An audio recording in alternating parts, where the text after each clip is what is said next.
Hello, world. Mayo was dying. He was thinking of terrible things. And in this potential, this will either be the last part or the second to last part. It's kind of up for I'm kind of debate. banking on penultimate part, but we'll see. Of Kingdom Hearts 2. So we finished the game and everything, and now we're gonna do journal reading because we've been hyping this up since I think like literally part 3 or 4 or something ridiculous. Hey, we did it in Birth by Sleep. Yeah, we like can do it here. No joke. I think it was we only did Adventure Story, but we still did it. I think when we went to Land of Dragons, I jokingly said, like, why, imagine reading through all of this and stuff, and then and the entire journal instead of just the secret reports like we did in Cage 1. Yeah. Like, that's brilliant! And now we're gonna do that. Alright, so... let's stop wasting time. Let's bring open the journal, and just like we did with Birth by Sleep, for all the people who didn't watch, we're going to be handing it off one by one who reads, I'll read one, he'll read the next page, I'll read the next page, and we'll just keep handing it off. We're going to start with the collection, which, just so everyone knows how it's going to go, is we get to read the collection, and once we go to the worlds, all we really have to read is the story section of the worlds. Because characters are already going to be covered from the Jiminy collection, and I don't... actually, go back to Wonderworlds again, just so we can read off everything in there. Album is just pictures. I guess we can look through them, that's fine. But there's nothing to read there. Exactly. Treasures, pieces, maps. Yeah. It's not really anything to read there. Missions is in collections, I'm pretty sure. It is. And character Same links thing as mini games. Also. Yeah, character links are just characters, so we're going to end up reading those anyway. Yep. Alright, so let's go here, and I am the start of this. I am the LPer here, so I'm going to read the first reports. Oh god, I forgot. Darkness and light have to be said in a very particular manner. It's extreme. Oh yeah, you don't have the advantage I did with the Keyblade sound effect. Yeah. I can still send you that sound file if you want it. It's too late now. I can't. I'm not setting that up right now. Fair enough. Alright. Secret Anthem Report 1. My efforts these many years have come to fruition, with the world I govern having become a paradise worthy of being called Radiant Garden. Nurtured by the pure water that is the source of life, fragrant flowers bloom in abundance, and the people face each day with hopeful smiles. Don't worry about it. I can't read either. Oh boy, have fun. Oh god. But where there is light, darkness also lurks. As noted in my earlier reports, I must solve the mystery of this darkness of the heart. This paradise depends on it. The darkness of hearts. Oh no. I shall perform an experiment to probe the depths of a person's heart. One of my own apprentices, Xehanort, has volunteered to be a subject. So this is like the real Ansem reports. Okay. Yeah, I noticed that, like, basically the first paragraph, because he was saying that he was the leader of Radiant Garden, but yeah. Okay. The young man has served me ever since I nursed him back from death's door some years ago. He had lost all his memories at the time, but later showed remarkable intellectual curiosity and readily absorbed my teachings. Oh god, there's too many big words! Gaining deep wisdom. Any mental immaturity is surely due to his young... Hey, that's relatable. If I explore Xehanort's heart with psychological tests, I may be able to recall the past locked away within. My apprentice even has shown great interest in Xehanort's... Or, my apprentice Evan, gosh, dang it, I fell for your thing, has also shown interest in Xehanort's memories. But is he really the right subject? Xehanort does indeed exhibit extraordinary talents. Too extraordinary.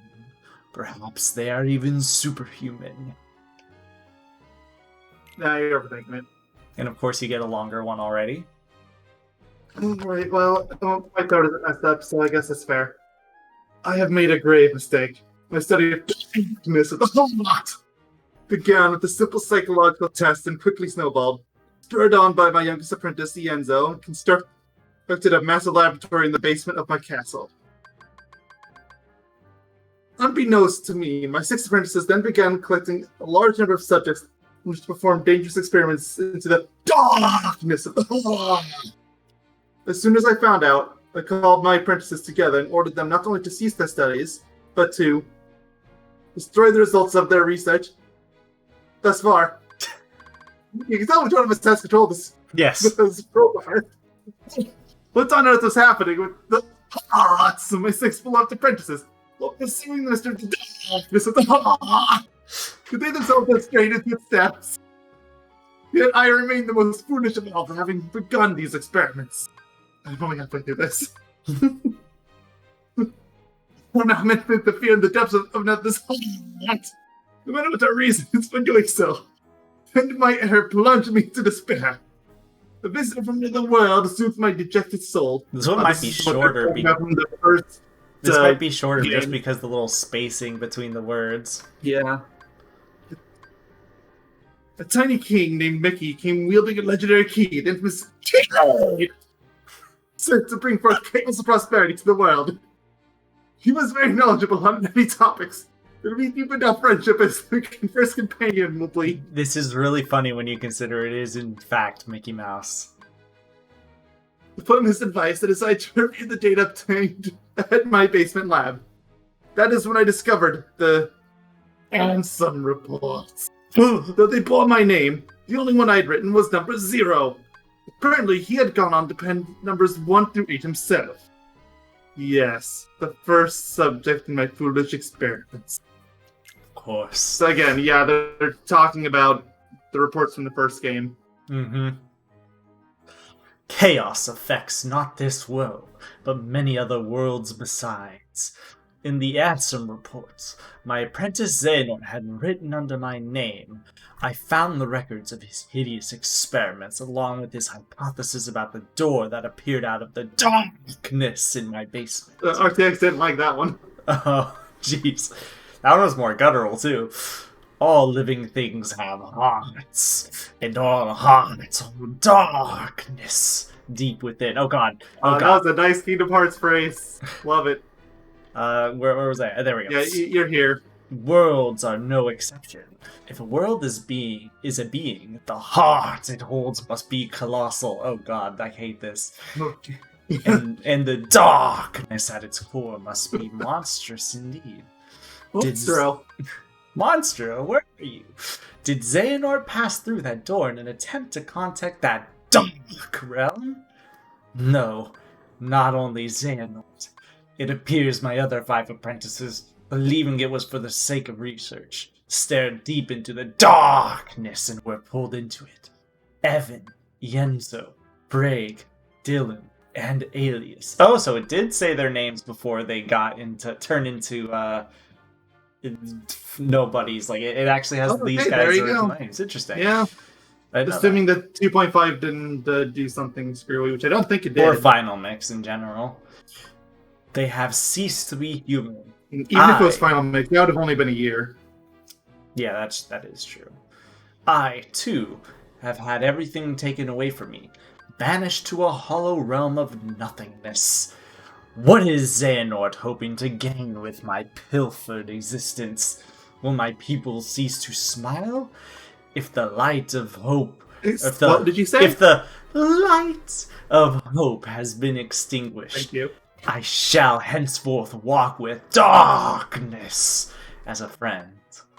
Here in the realm of nothingness to which I have been relegated.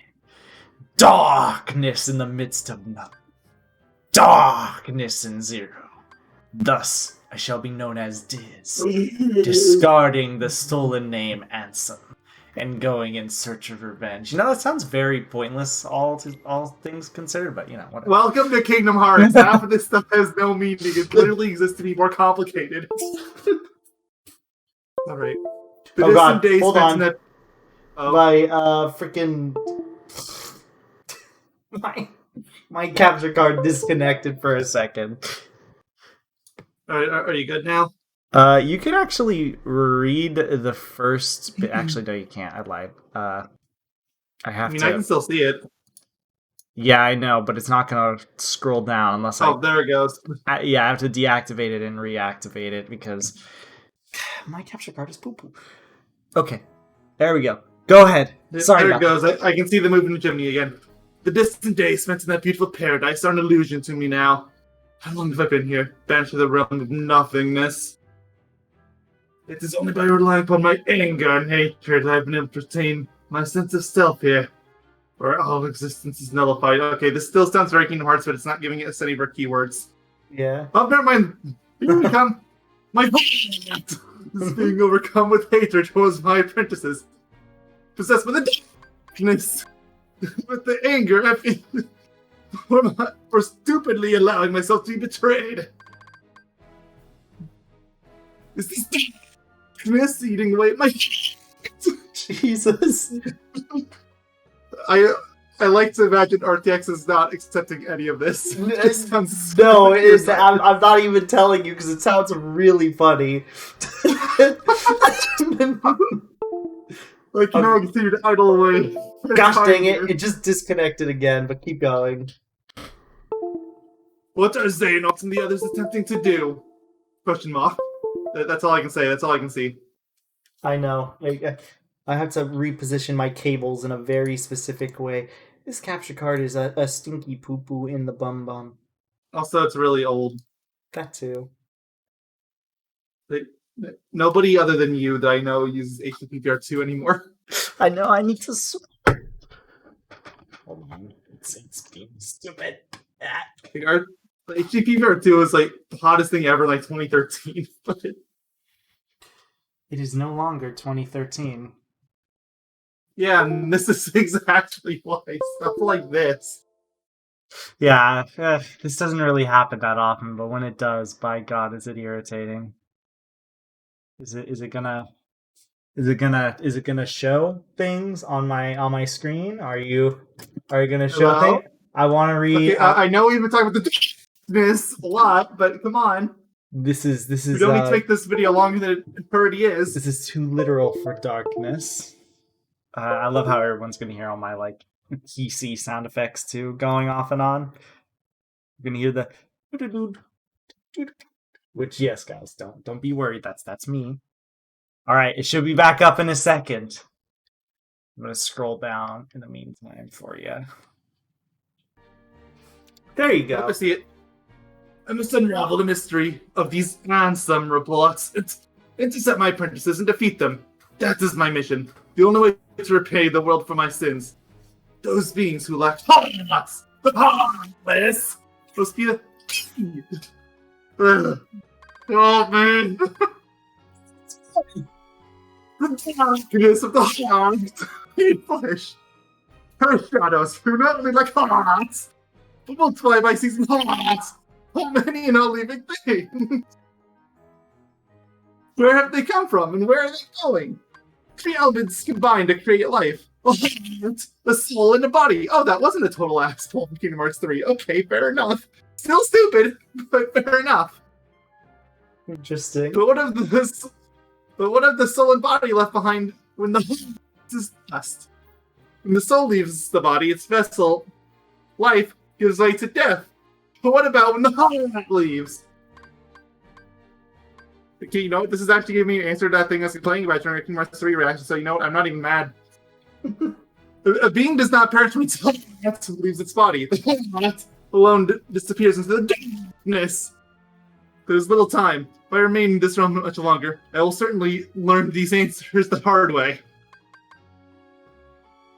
My heart is already a captive of the darkness. All right, everybody who's still here, take a shot every time they say heart, darkness, or light.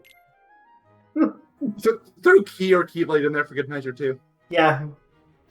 In this realm where all existence has been disintegrated, I have just barely managed to preserve my sense of self by continuing to think and to want.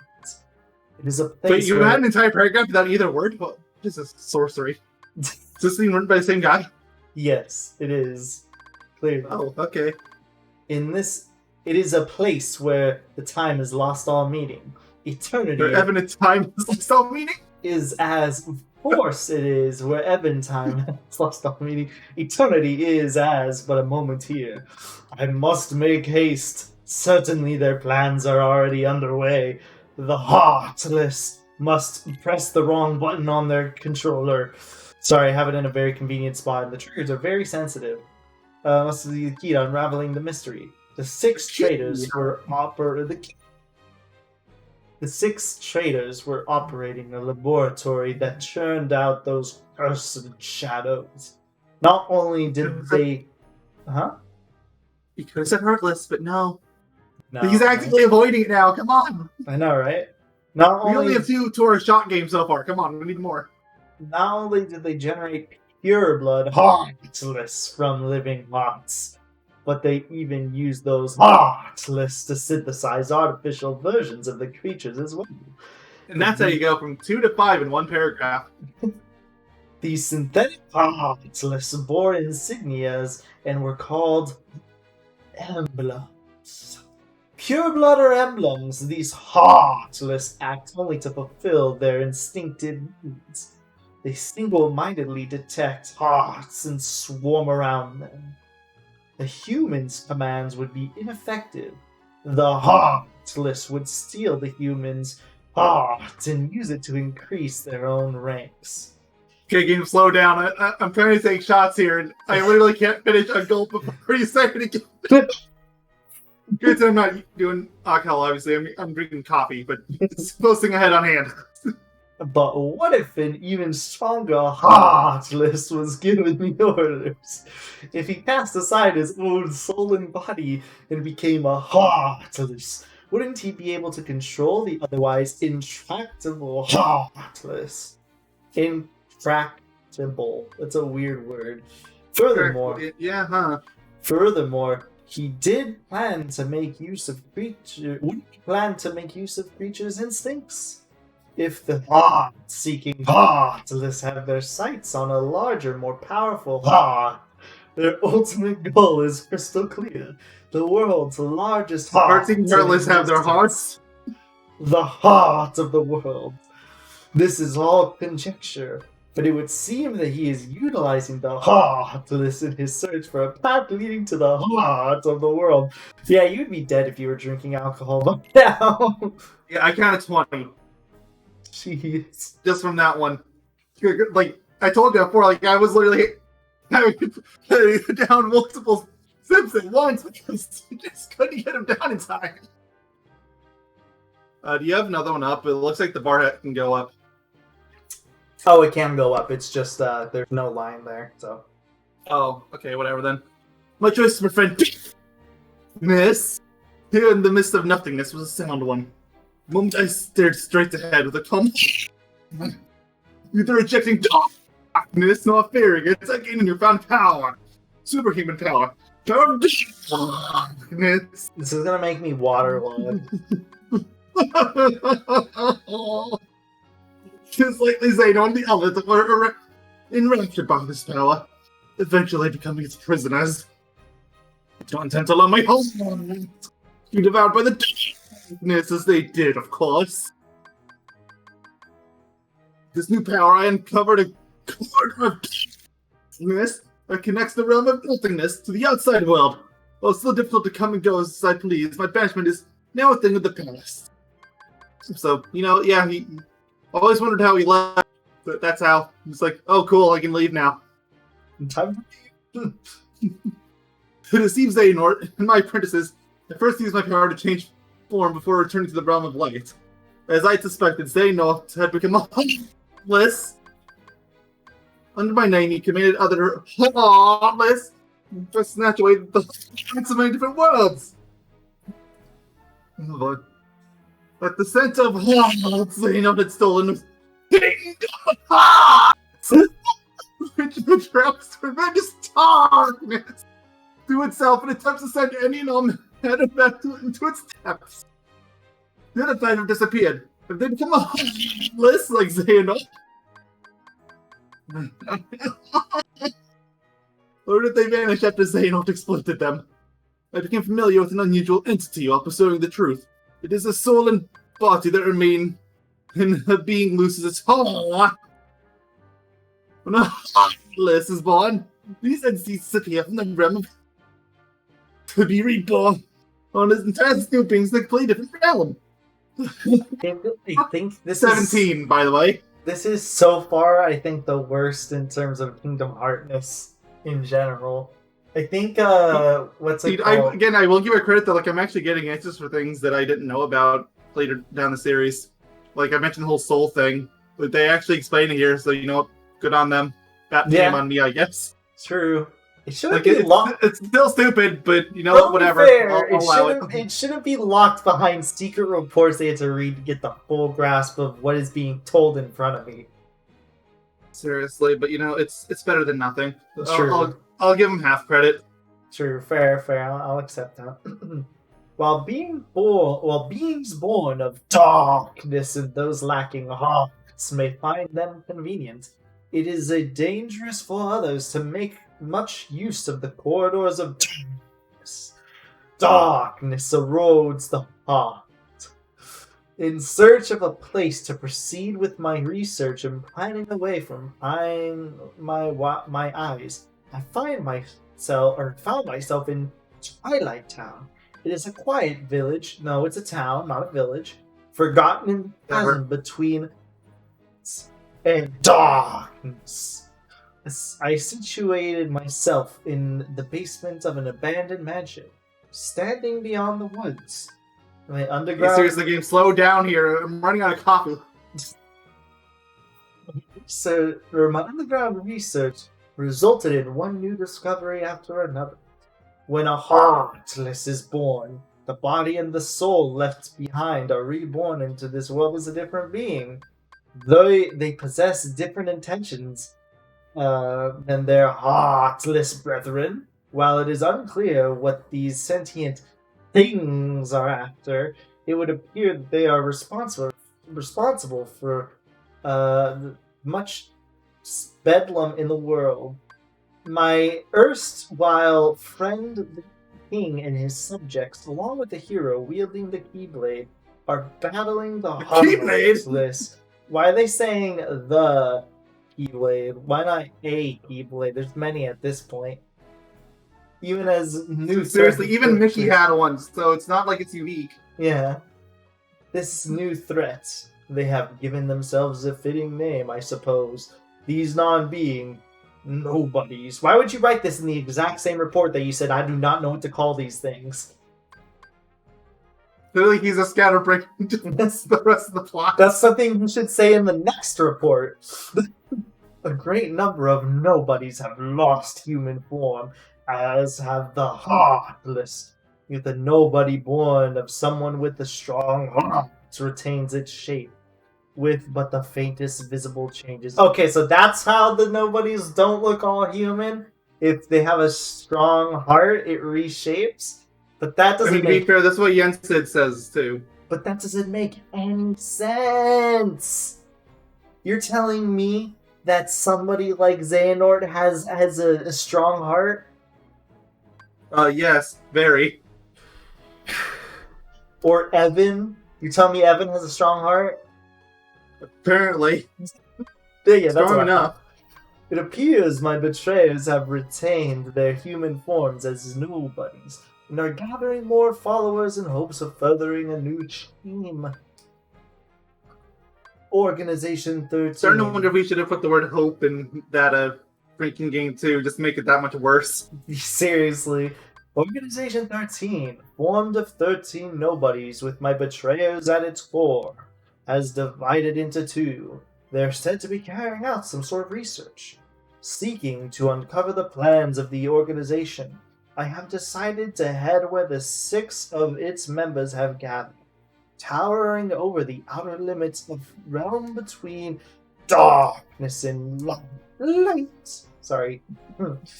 Castle of I made a mistake too. Wait. I lost count around 20. Let me read this in my head. Towering over the realm between darkness and light. Why is the land of departure between darkness and light? That's something that's found in Birthplace Leap too. That's the whole reason it's there. Interesting. Because they do like acting like they're peacekeepers between the two, even though very clearly Ericus wants nothing to do with balance. Yeah, true. He still likes to pretend like he's keeping some balance. It appears that I have been too distracted by the behavior of Xehanort and his cohorts, and by the events occurring in their vicinity. My friend's struggles to protect the realm from the threat of the Heartless is now over. The Xehanort's Heartless, going by the name of Ansem, seek of darkness, defeated at last. You're the wielder of Keyblade! This hero traveled from world to world, seeing many keyholes and laying Heartless low. Wasn't sure if I should do anything of keyholes or not. That's kind of on the line. Yeah, true. Meanwhile, the king, who had dived into the realm of darkness, worked the Keyblade wielding hero to close the door to Kingdom Hearts from the realms of darkness, and thus holding off the threat of tremendous darkness. But there are still a great number of darkness afoot, and Organization 13 and nobodies continue to be acting in the shadows. Indeed, the world is still a very dangerous place. You must find a way to do battle with these enemies. Thus I will make amends and have my revenge. It is for this reason I've infiltrated Castle Oblivion. It consists of a cursed number floors above, 12 floors below ground, with the contents of its white rooms transforming to responsive of its visitors' memories. Organization 13 was conducting experiments on memory here, in case you had any doubts at this point that Rechain was canon. Yeah. But the subjects in these experiments, a girl named Namine, appears to possess some extremely unusual abilities, where they attempted to derive something from these powers. Refusing to be distracted by Organization 13, I had returned to my own secret research, and a new visitor appeared at the castle today. It was Sora, the Keyblade wielding hero who had defeated Ansem and his companions.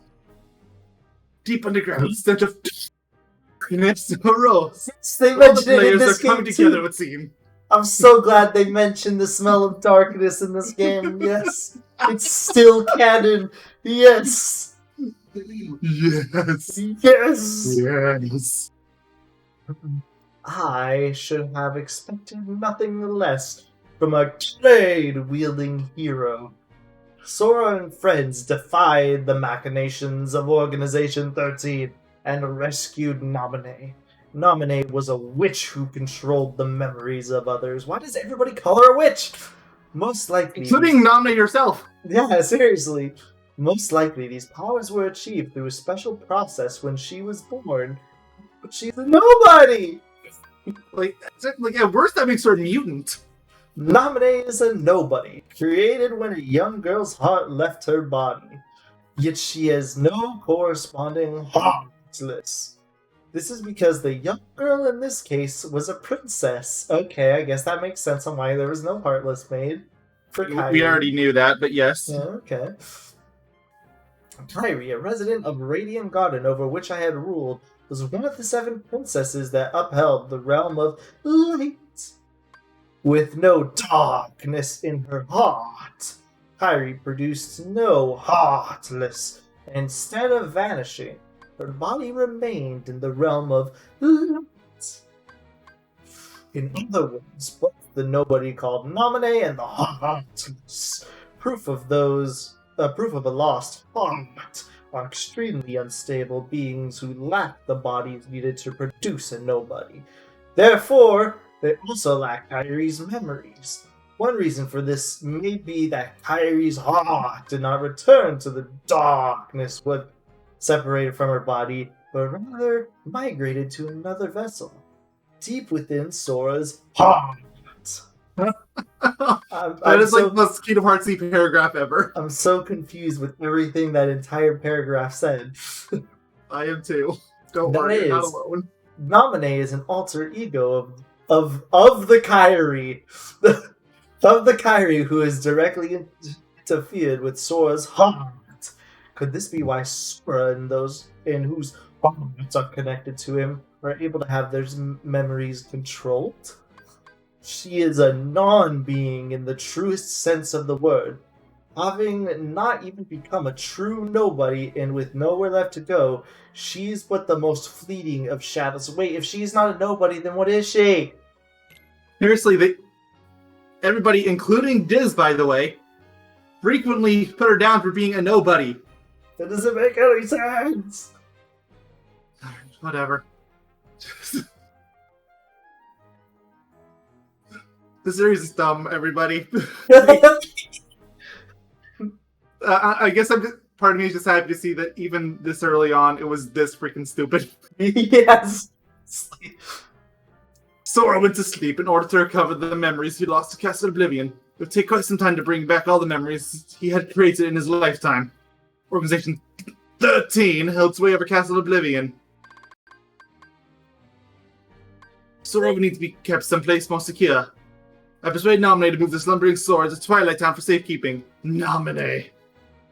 Why are you saying Naminé like that, Diz? Why are you writing her down like that? As I have written here before, she is the most unusual being. Both of the same process as a nobody, lacking virtually all the elements of a nobody. Perhaps she continues drawing in the hopes of capturing that which she lacks. The memories of others, especially Sora. Okay, so I'm getting scared. You haven't used any of the Kingdom Hearts words we have once so far. Seriously. I've read a hypothesis. I believe Naminé was born as a special type of nobody when Sora attacked himself with the Keyblade, causing his and Kairi's house. Oh, sorry. This is Kairi's pots to leave their body simultaneously. Okay, there you go. Okay, thank you. She's a special nobody, okay. We established that in the last part, but okay. Naminé emerged as Kairi's nobody, with the body and soul necessary to exist as a nobody belonged to Sora. When a person's heart is stolen, less is born with no sense of self. The body and soul left behind give rise to a nobody. But what if one wittingly releases one's heart from one's body?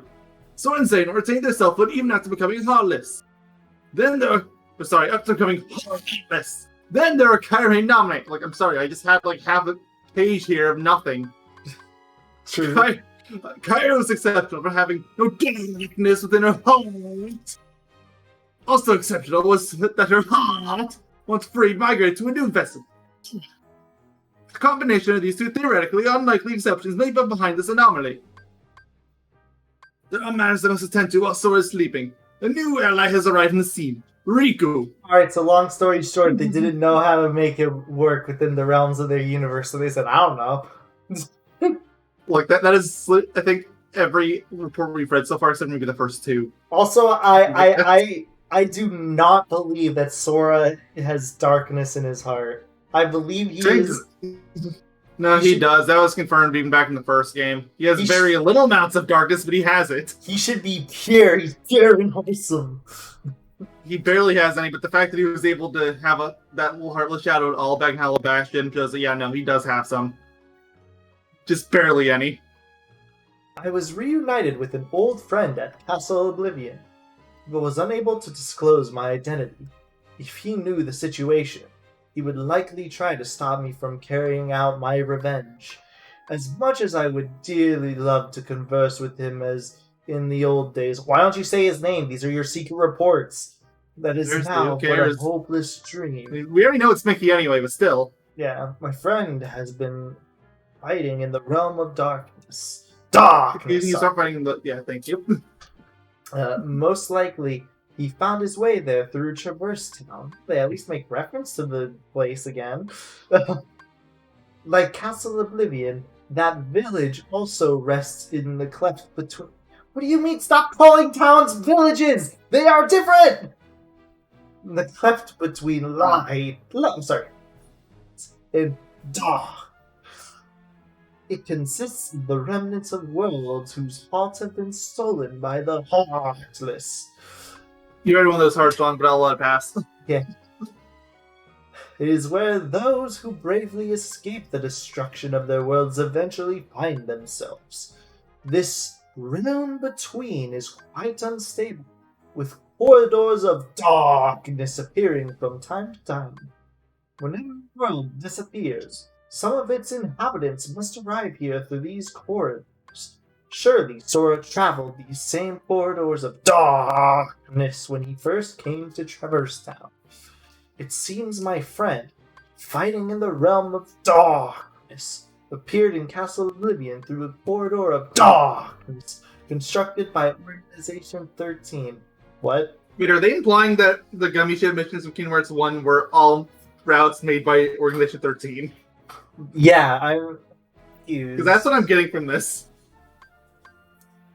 My only ally, or my new ally, Riku, has also affected his return via one of these corridors. He swore to me he would give all for his best friend and husband to be, Sora. In fact, Sora's memories have been slow to return. Namine, Yeah, work you can faster. say that. It's slow. Yeah, you work faster, Namine. Thus I have asked Riku to bring me another Sora. His nobody. Oh no. Sora is indispensable if I am to achieve my goal. I require the wielding hero to fly through the realm of in defeat Organization 13. Yeah, I was gonna say, and that's where 358 for 2 days takes over on, so you don't even need that to show up in this game. Yeah, seriously. Apart from Nominee, nobody's retained the memories of the time as humans. But Sora's nobody, Roxas, has lost Sora's memories. Is he even really a nobody then? No, he's not. I don't know what he is. He's just Wait. Time out. Hold on. Apart from Nominee, nobody's retained their memories at of their time as humans. What do you mean? I don't recall, almost any of the nobodies talking about their past as humans. As if they don't even know they existed. I mean, from what I can tell, most if not all of them are well aware. It's just they don't care. I guess. I just think it's stupid, I suppose. I mean, it's something that was established here. Even in the cutscenes, that's not something that's exclusive to the reports. Yeah, I know they show it. I'm just thinking about it now. It's like, why didn't they ever talk about their past or whatever then? Whatever. Go on. Sorry. This is likely because Sora's times of this was short. Having recovered his heart, returned to his human form soon after leaving behind Roxas as nobody. But seeing Roxas is much like Naminé. Naminé is Skyri's nobody, who came into being by his Sora's body and soul. Likewise, Roxas is Sora's nobody, but he was left behind because Sora's heart began in human form using Kairi's heart instead of his own. It may be that Sora's memories are slow to return because the half of him that is Roxas is still lacking. I must convert Roxas into data and return him to Sora. And that's how Jesus. Recoded happened. This is a member of Organization 13 who was exceedingly legit to bring Roxas in.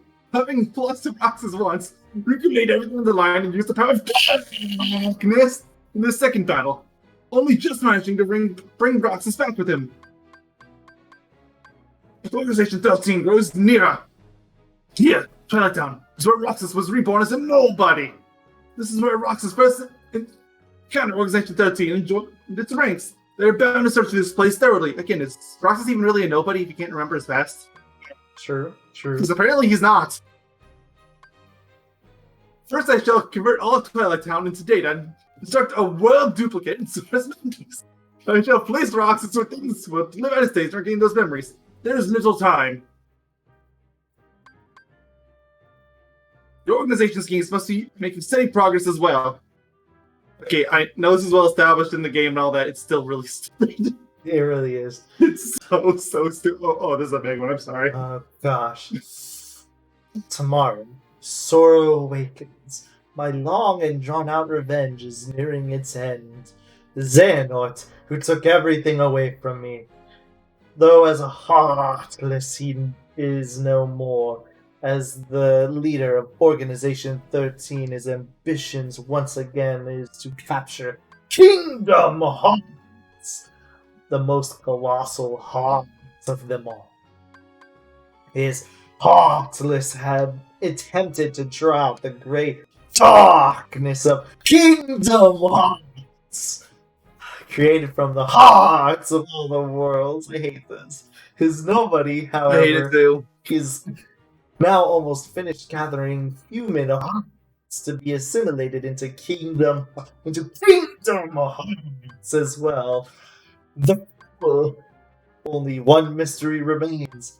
How did Xehanort manage to open the door that appeared in the basement of my castle? Look, you call him a fool, but looking at how ridiculously convoluted everything is, I think it would be extremely easy to mistake anything in here, and you would still be considered a wise man. Seriously. No, any theory posited now, when everything is near completion, would be meaningless. Roxas, Nominee, Ansem, Jesus. I read that out of Roxas, order. Anime, Nominee. Yeah, I got that so confused. Like, I read it out of order, and my brain fried. They defy all logic, yet they are singular exceptions to singular exceptions to the rule. The theories proposed to me and by organization 13 have been blown to pieces by a handful of strong-hearted individuals. Sora, Kairi, Riku. Ah yes, Riku. Though his heart had its weaknesses, making it prone to darkness, he found support in the hope he discovered beyond suffering. This hope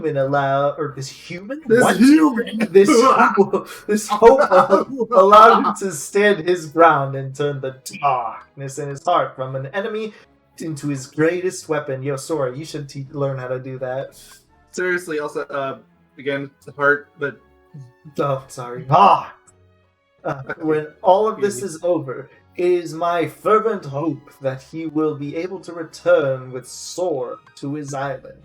If I can, I should like to return to Radiant Garden to look once more upon the beautiful water, the lovely flowers, and the hopeful smiles of the people. So, I remember how you were talking about how Sora, Riku, and Kairi were all exceptions. Yeah, how's Kairi the exception? You haven't mentioned her once. You just gave her name and that's it. Good question. So it was like you realized, oh, wait a minute. That's right. She spent almost the entirety of the first game stuck inside of Sora's heart, and most of the second game being stuck in a cell. Yep. Dear King, my friend, I believe that at some point in time you will come across these. Oh, I'm so sorry. my truthful accounts. Oh, I wish I could have. As soon as he finds them, he's like, "What?"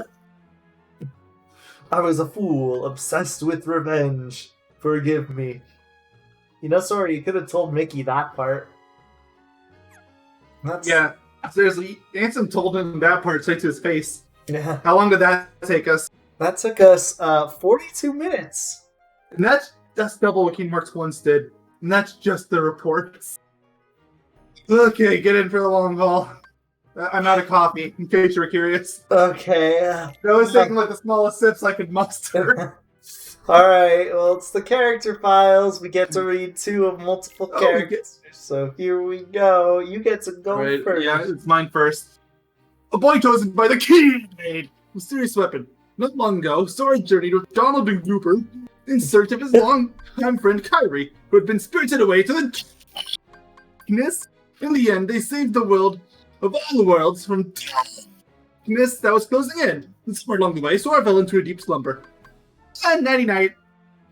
Now that he's awake, he can't recall why he fell asleep to begin with. I'm tired. Now it's time for Sora 2. Look how not happy he is there, and look how happy he is here. Wait, is this the same report? No, it's okay, not. now there's a little bit more at the end. Hold on. Let's see.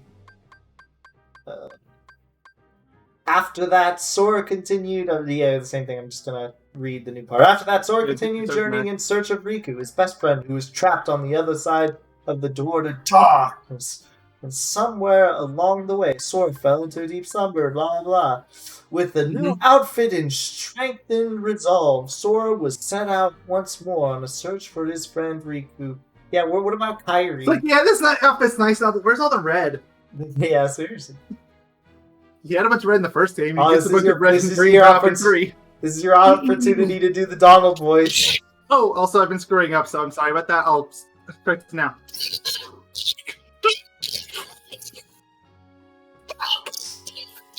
How does RTX treat this? Hear you! You can't? Turn it off! Alright, it's going off. I turned my fan off too. Oh Okay, my lord. it's off. Okay.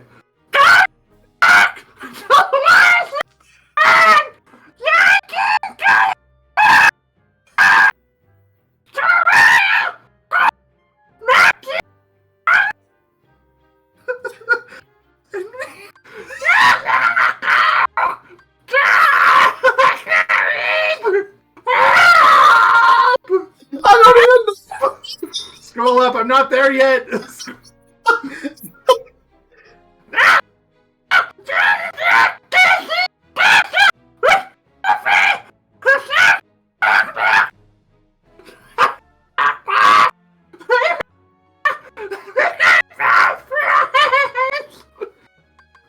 Sound like a reject Muppet that no one is ever allowed to understand, or else they open a world of doom and despair.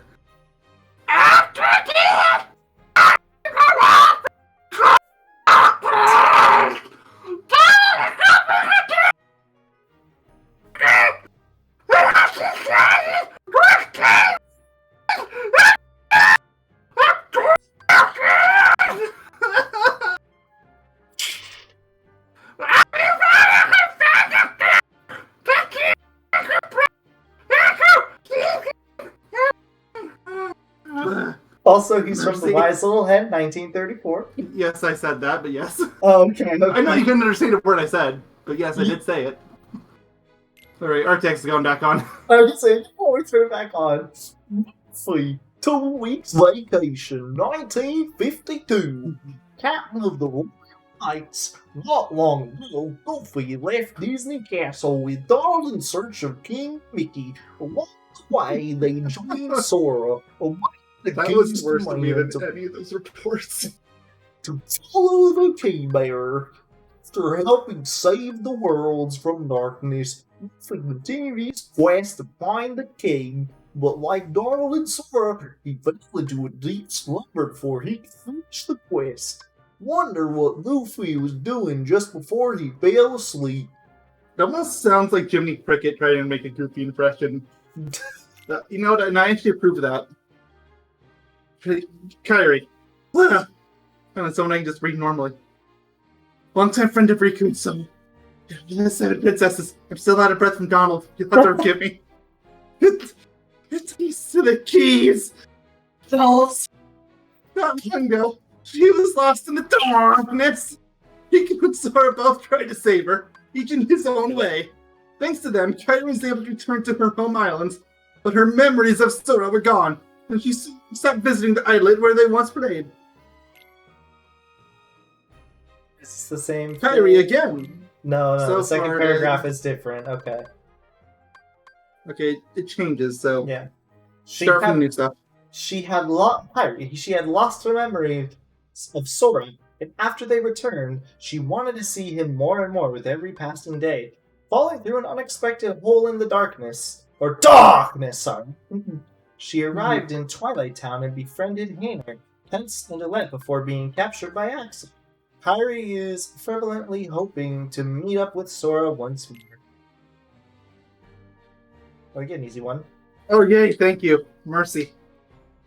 And some mysterious wielder of death. What could his true purpose be? Riku. I get to do Riku and some.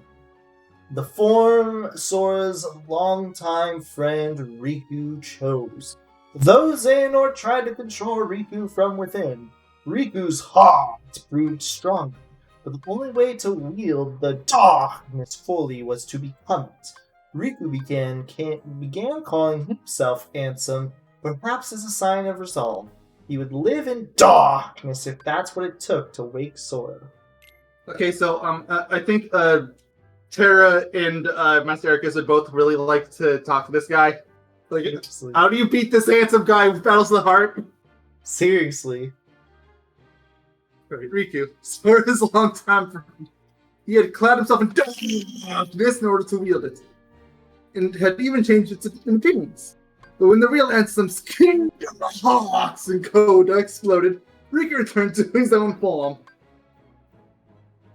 You could say it was a miracle. Worked by a heart, no darkness could eclipse. That's it. Selfie, Final Fantasy VIII. That is a wonderful portrait picture, by the way. It really is. The character who lived on the same islands as Sora, and Kairi, and Riku.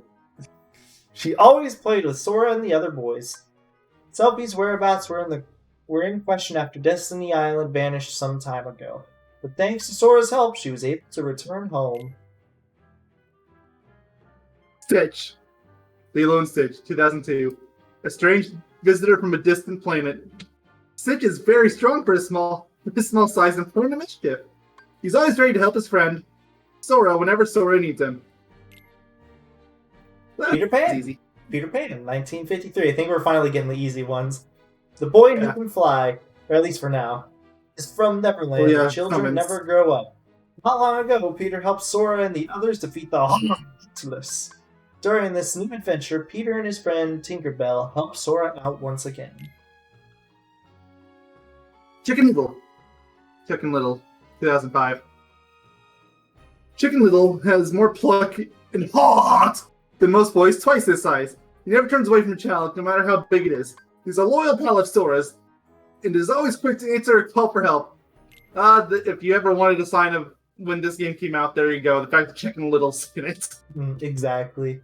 Pete, Steamboat Willie. Oh, I've seen that. 1928. A tough and mean former steamboat captain. Donald and Goofy know Pete real well. He's so bad that King Mickey was forced to banish him to another dimension. Yeah, we just went to Birthright Sleep not that long ago, and I just want to mention Mickey was not the one that banished him to another dimension. That was Minnie. Minnie, and it wasn't because he was so bad. It was because he was. I mean, it kind of was. It was mostly because he was annoying. Basically, yeah, he was being a pest. He was being a pest because he was bad, but he was still being a pest. Yeah, actually. Maleficent found Pete there and helped him escape from exile. Since then, he's been traveling the world, assembling an army of Heartless for Maleficent. It's pretty certain that the two of them are planning to take over and rule all of the worlds. Unless, I don't know, maybe it's possible that Mickey exiled him, he got out, and then Minnie exiled him again later. Okay. Could have happened. Kind of doubt it, though. Maleficent, Sleeping Beauty, 1959. A sorceress of frightening power. In the last adventure, she controlled the Heartless, led a group that was trying to harness the power of darkness. As part of her villainous plan, Maleficent tricked Riku into making the choice to dive into the realm of darkness. In the end, Maleficent yielded to the power of darkness itself, defeated by Sora and his friends. But by using her last bit of evil power, he was able to come back again some time later. Is that even really her doing, though? Especially now that the key is out, I have no idea. Yeah, I love He has put so many wrinkles into that. Jiminy Cricket, Pinocchio, 1940. Glad you can. I'm not doing Jiminy voice. RTX doesn't like it. Cricket's the name. Jiminy Cricket. Queen Minnie asked me to come along on this quest as a royal chronicler. And what an adventure it's been. You might remember that I also helped my pal Pinocchio out of his official conscience. I tried to keep the little fellow on the straight and narrow and show him right from wrong. He sure can be a handful sometimes. I like how Jiminy is writing in first person for his own entry. Moogles, Final Fantasy III, but is it really 3 or is it 6? Who knows? Good question. Strange race that pops up in even stranger places to open shop. Moogles hate having their pom-poms ruffled, don't we all? But the pom-pom rufflers just keep coming in droves. Maybe that's why the Moogles use holograms to run their shops now, while they kick back at home. So is the Moogle in Hollow Bastion? Hollow Bastion, yeah, I was just thinking of that. Is that a real one or is that a hologram? I assume the hologram are the chops around the world. So Yeah. King Steamboat Willie, 1912. I love that portrait of him. Portrait, yes, but also just the model. He looks so angry and evil, but he's still Mickey. Did say door to darkness. Someone say door to darkness. Disney Castle. It's been a while since he set off alone to fight the darkness threatening the worlds. King Mickey and Riku stayed behind in the realm of darkness to keep the list from escaping again. Donald, Goofy, and Sora will keep searching until they reunited with the king. King Mickey, again. King Mickey, Steamboat Willie, 1928, King of Disney Castle. He was the first to realize what a threat the darkness was. The first act. King Mickey travels across the world, battling the homeless, searching for an answer to the riddle of Organization 13 and the Nobodies. After many great battles, he seems even more determined than ever to fight against the darkness. It's against Sid's apprentice, too. Yeah, well, it's not important, apparently. Pluto! The Chain Game, 1930. We need a Kingdom Hearts game starring Pluto. He's gotten so shafted. No, right? The king's faithful dog, but Pluto's more than a pet. He's a pain in the ass that gets everybody in trouble. I mean, he and King Mickey He doesn't get people in trouble, he helps them. He's a good dog. True. Also, he raises many questions involving Goofy that I try really hard not to think about. He and King Mickey are bound together by the strongest ties there are. Friendship and loyalty. When the king disappeared, Pluto set out with the others to find his master. I hope that famous nose of his will lead him to the king. No, but it did lead us to Castle Oblivion. Yes, it did. And it led Kairi straight to abduction. That too. Naminé, a girl with the power to manipulate memories. She seems to have some strong connection to Sora. Thanks for this very minimal description of Naminé. Oh yeah, here we go. I appreciate it. Yeah, this is worse than Ansem's. It is. Shrouded in mystery. Great. Okay, gee, thanks. Ansem the Wise. The man who called himself Jizz and dressed his face in bandages to conceal it, now revealed to be none other than Ansem the Wise. The true Ansem once studied the homes and the homeless, but soon ceased his research for fear of disrupting the order of the worlds. This apprentice Xehanort betrayed him, robbing Ansem of his discoveries and his pride. Since that time, Ansem was driven by vengeance. When he saw Riku go so far as to give up his physical form to help his friend Sora, he had a change of heart. Former apprentice of Ansem the Wise, even after becoming a heartless, Xehanort persisted in his research of all the doors and in the hearts of all worlds. All the name of Ansem. Of course, meanwhile, his nobody, Xemnos, had taken the leadership of Organization 13. Speaking of Organization 13, Organization 13's number one. He directs the group as its leader. Organization 13 is a unique presence among the nobodies. They think of plan and seem to have a greater goal. But that remains to be seen. But they seem to know a bit about the Keyblade. We already know it's Xemnos. Yep, well, yeah, there we go. Here we go, Xemnos, Organization 13's number one. He directs the group as its leader. In truth, he is the nobody of Xehanort, who was an apprentice to Ansem the Wise. In secret, Xehanort studied the doors in the heart of all worlds, ultimately stealing his master's name, Ansem. When Xehanort became his nobody, Xemnos, came into being. Xemnos is using Sora, collecting the hearts released every time a heartless falls to his grave. Organization 13. Organization 13's number 2. Nothing else has come to light. He vanished, leaving Sora with not but puzzling words. Apparently, organization members can use the darkness to come and go as they please.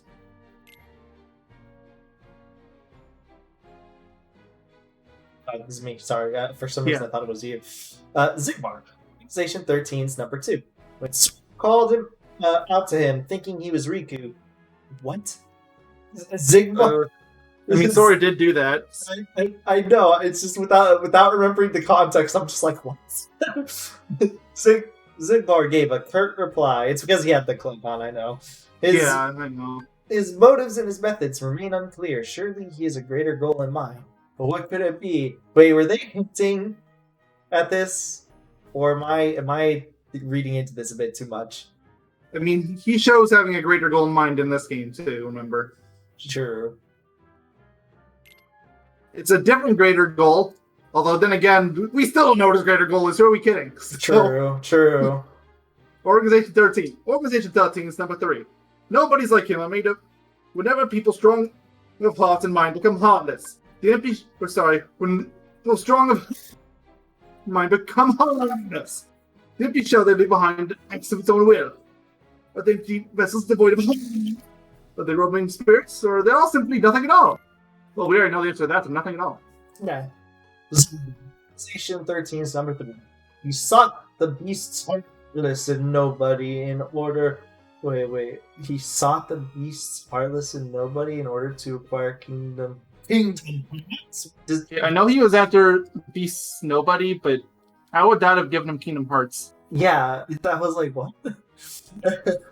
He was a master of wind who wielded 6 lances, but he met his end at the hands of Sora.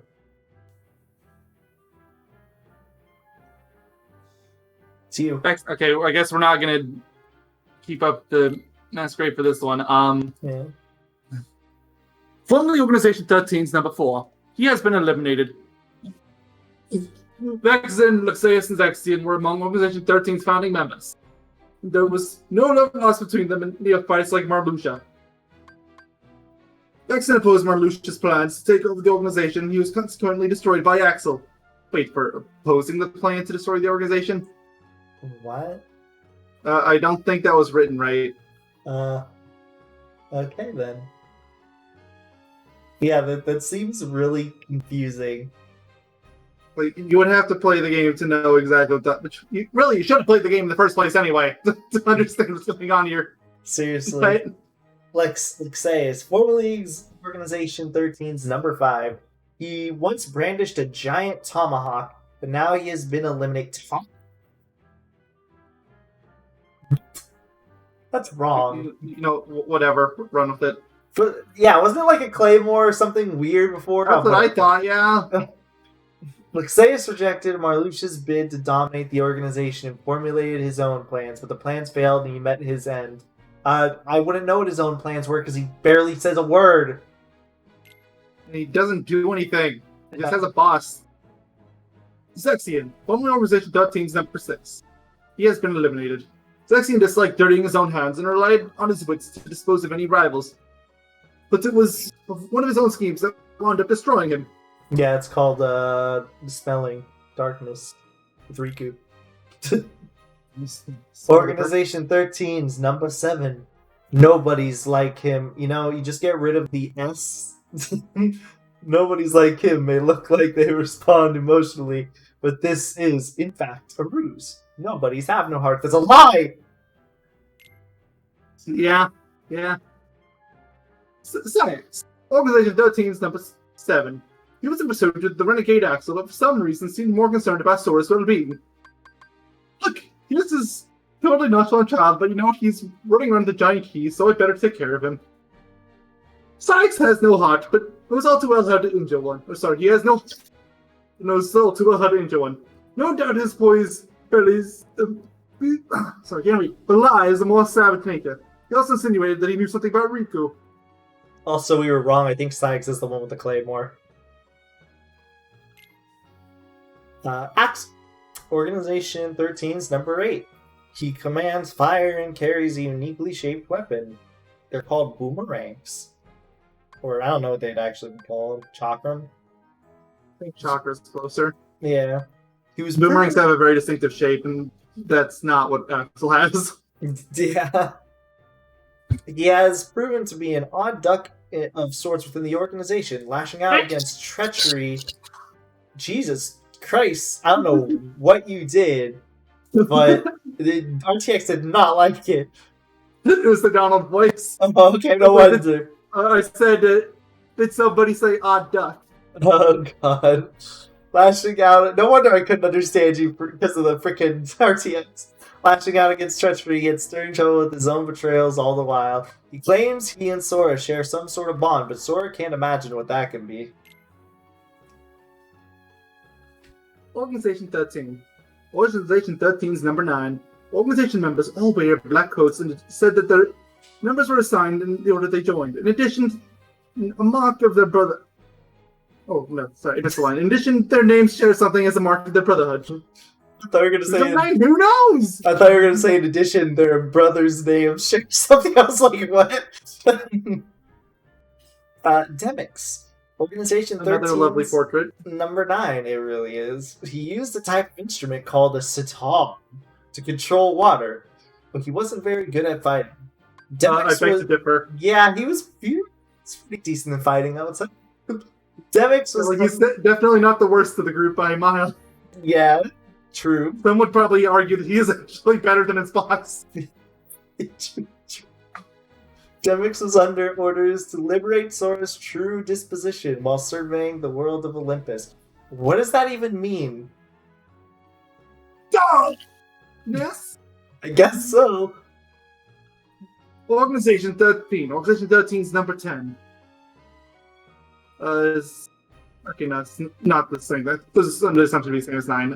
Organization 13 is number 10. The organization has hinted that not only do they know about the Keyblade, but they may know things about Sora himself. They're playing mind games.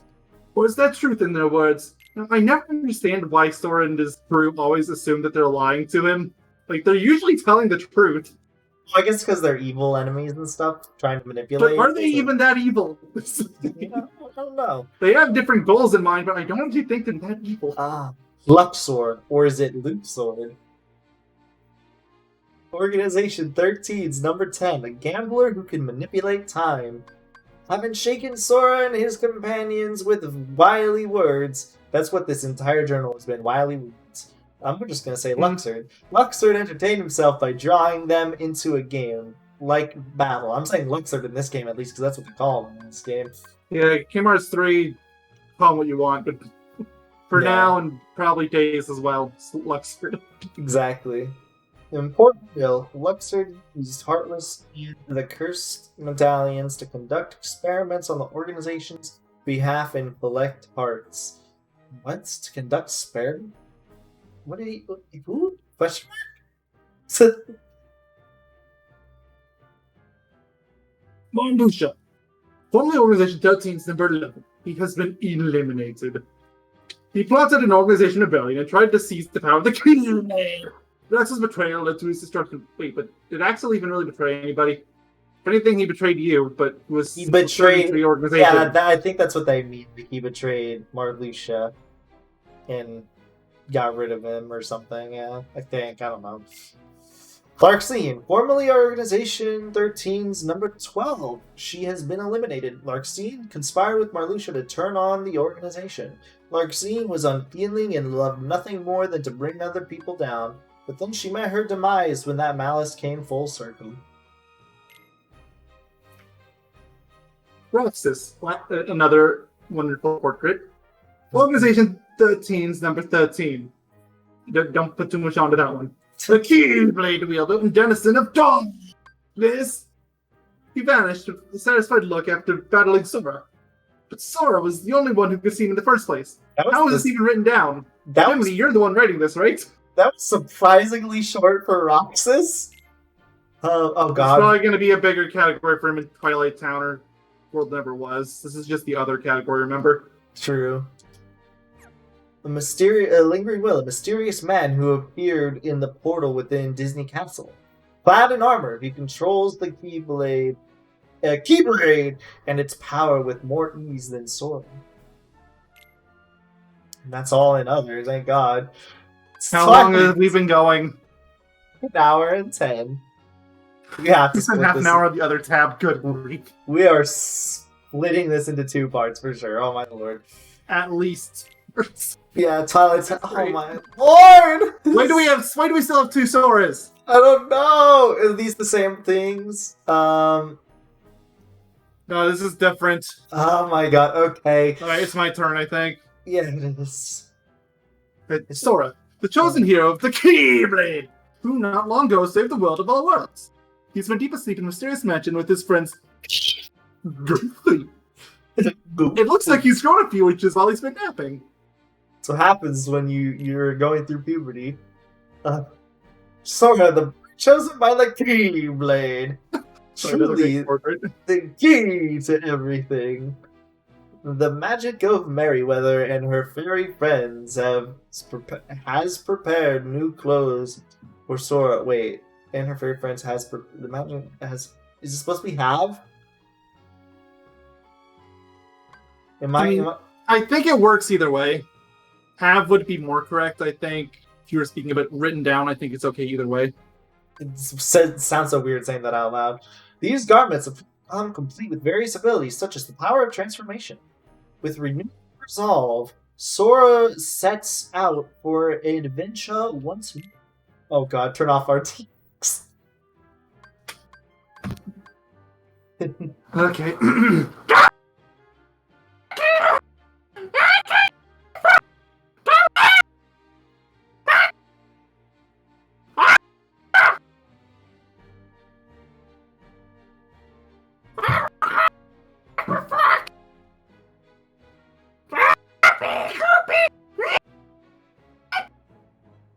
Go down.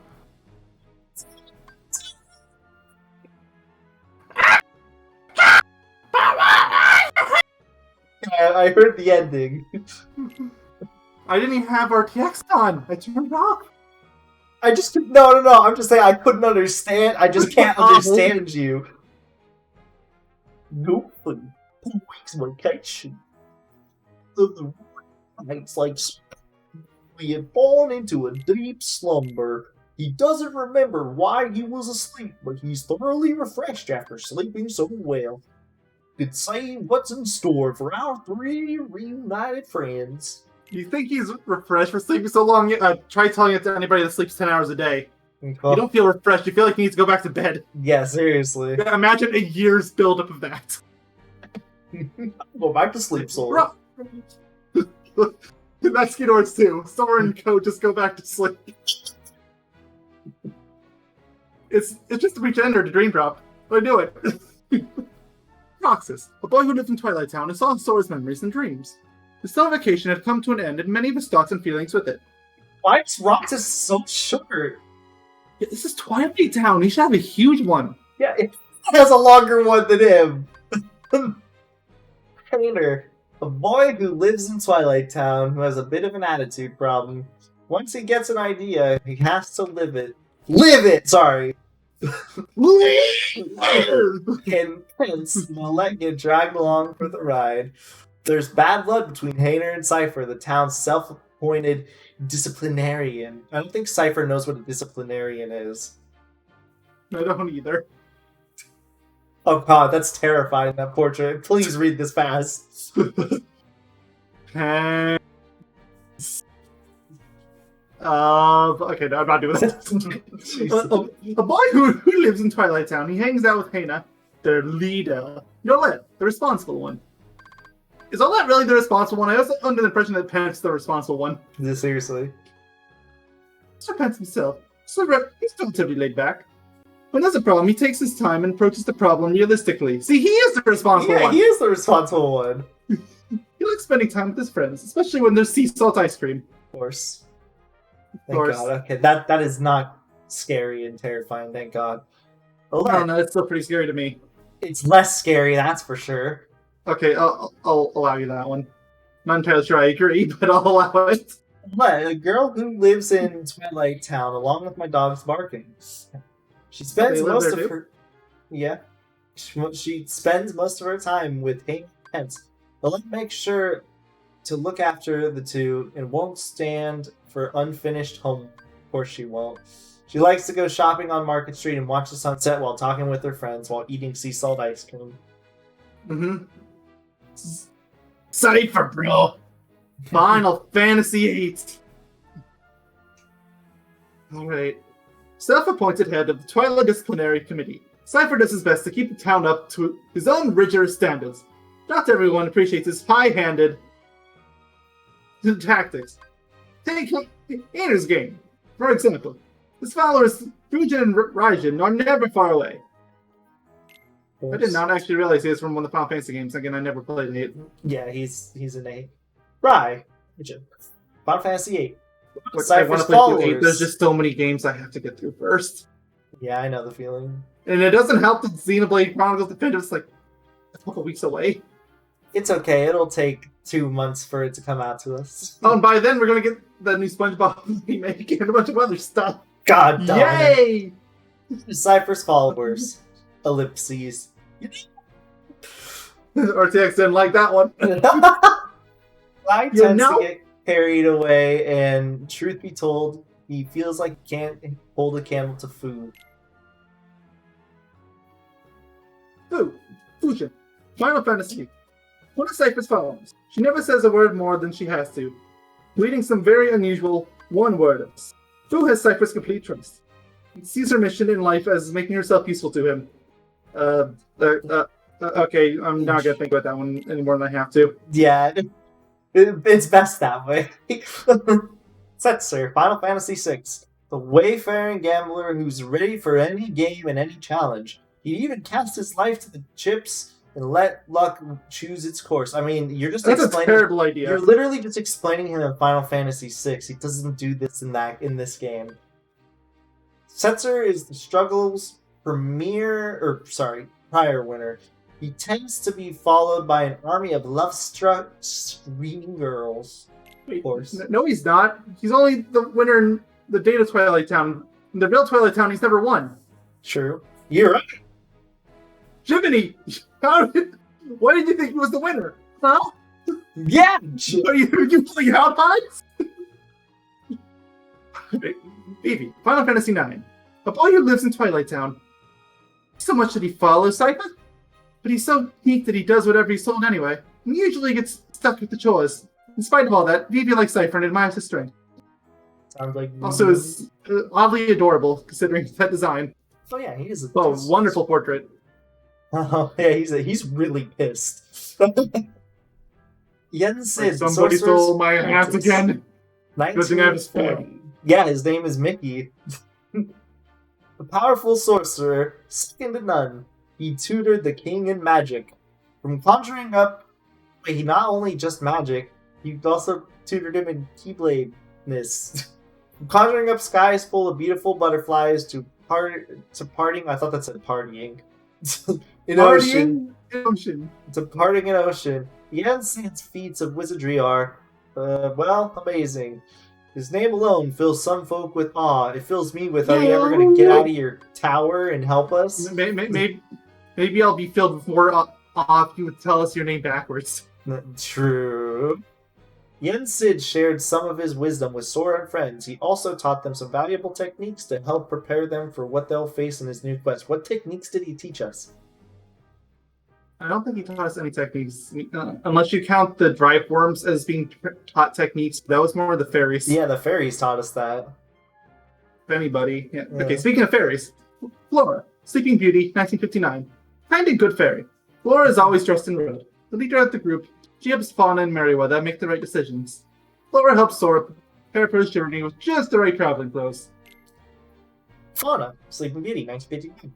Sweet and gentle fairy, Fauna dresses in green, always eager to please. She only uses magic to help others. Fauna helps Sora prepare for his journey with just the right traveling clothes. And the one with an oddly unfitting name compared to the other two. Merryweather, Sleeping Beauty, 1959. A spirited fairy dressed in blue, Merryweather can sometimes be a bit stubborn. Like with Fauna and Flora, she tries to stop Maleficent from harming others. Weather helps Sora prepare for his journey with just the right traveling clothes. I like how Merryweather's the only one that makes reference to Maleficent, where she's like, the world they're originally from. Yeah. And that was all Twilight Town. Yeah, but don't forget, everyone, Nomura had this whole series planned out after this game came out, so he definitely knew what was going to happen in Birth by Sleep. Don't worry. Yeah, exactly. Alright, Radiant Garden. Yes, more Sora! More Donald! I'm just going to turn RTX off now. Yeah, that's so an idiot. The chosen hero of the Keyblade, he's looking for his friend Riku so they can return Diane home together. Not long ago, Sora waged a great battle against Maleficent, whose heartless filled the castle corridors.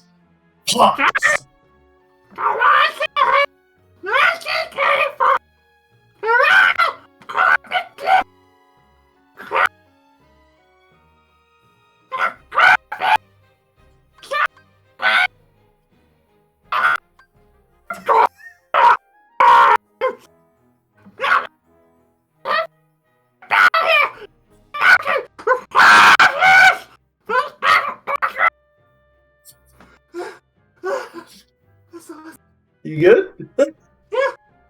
For now. Goofy, the captain of the Royal Knights.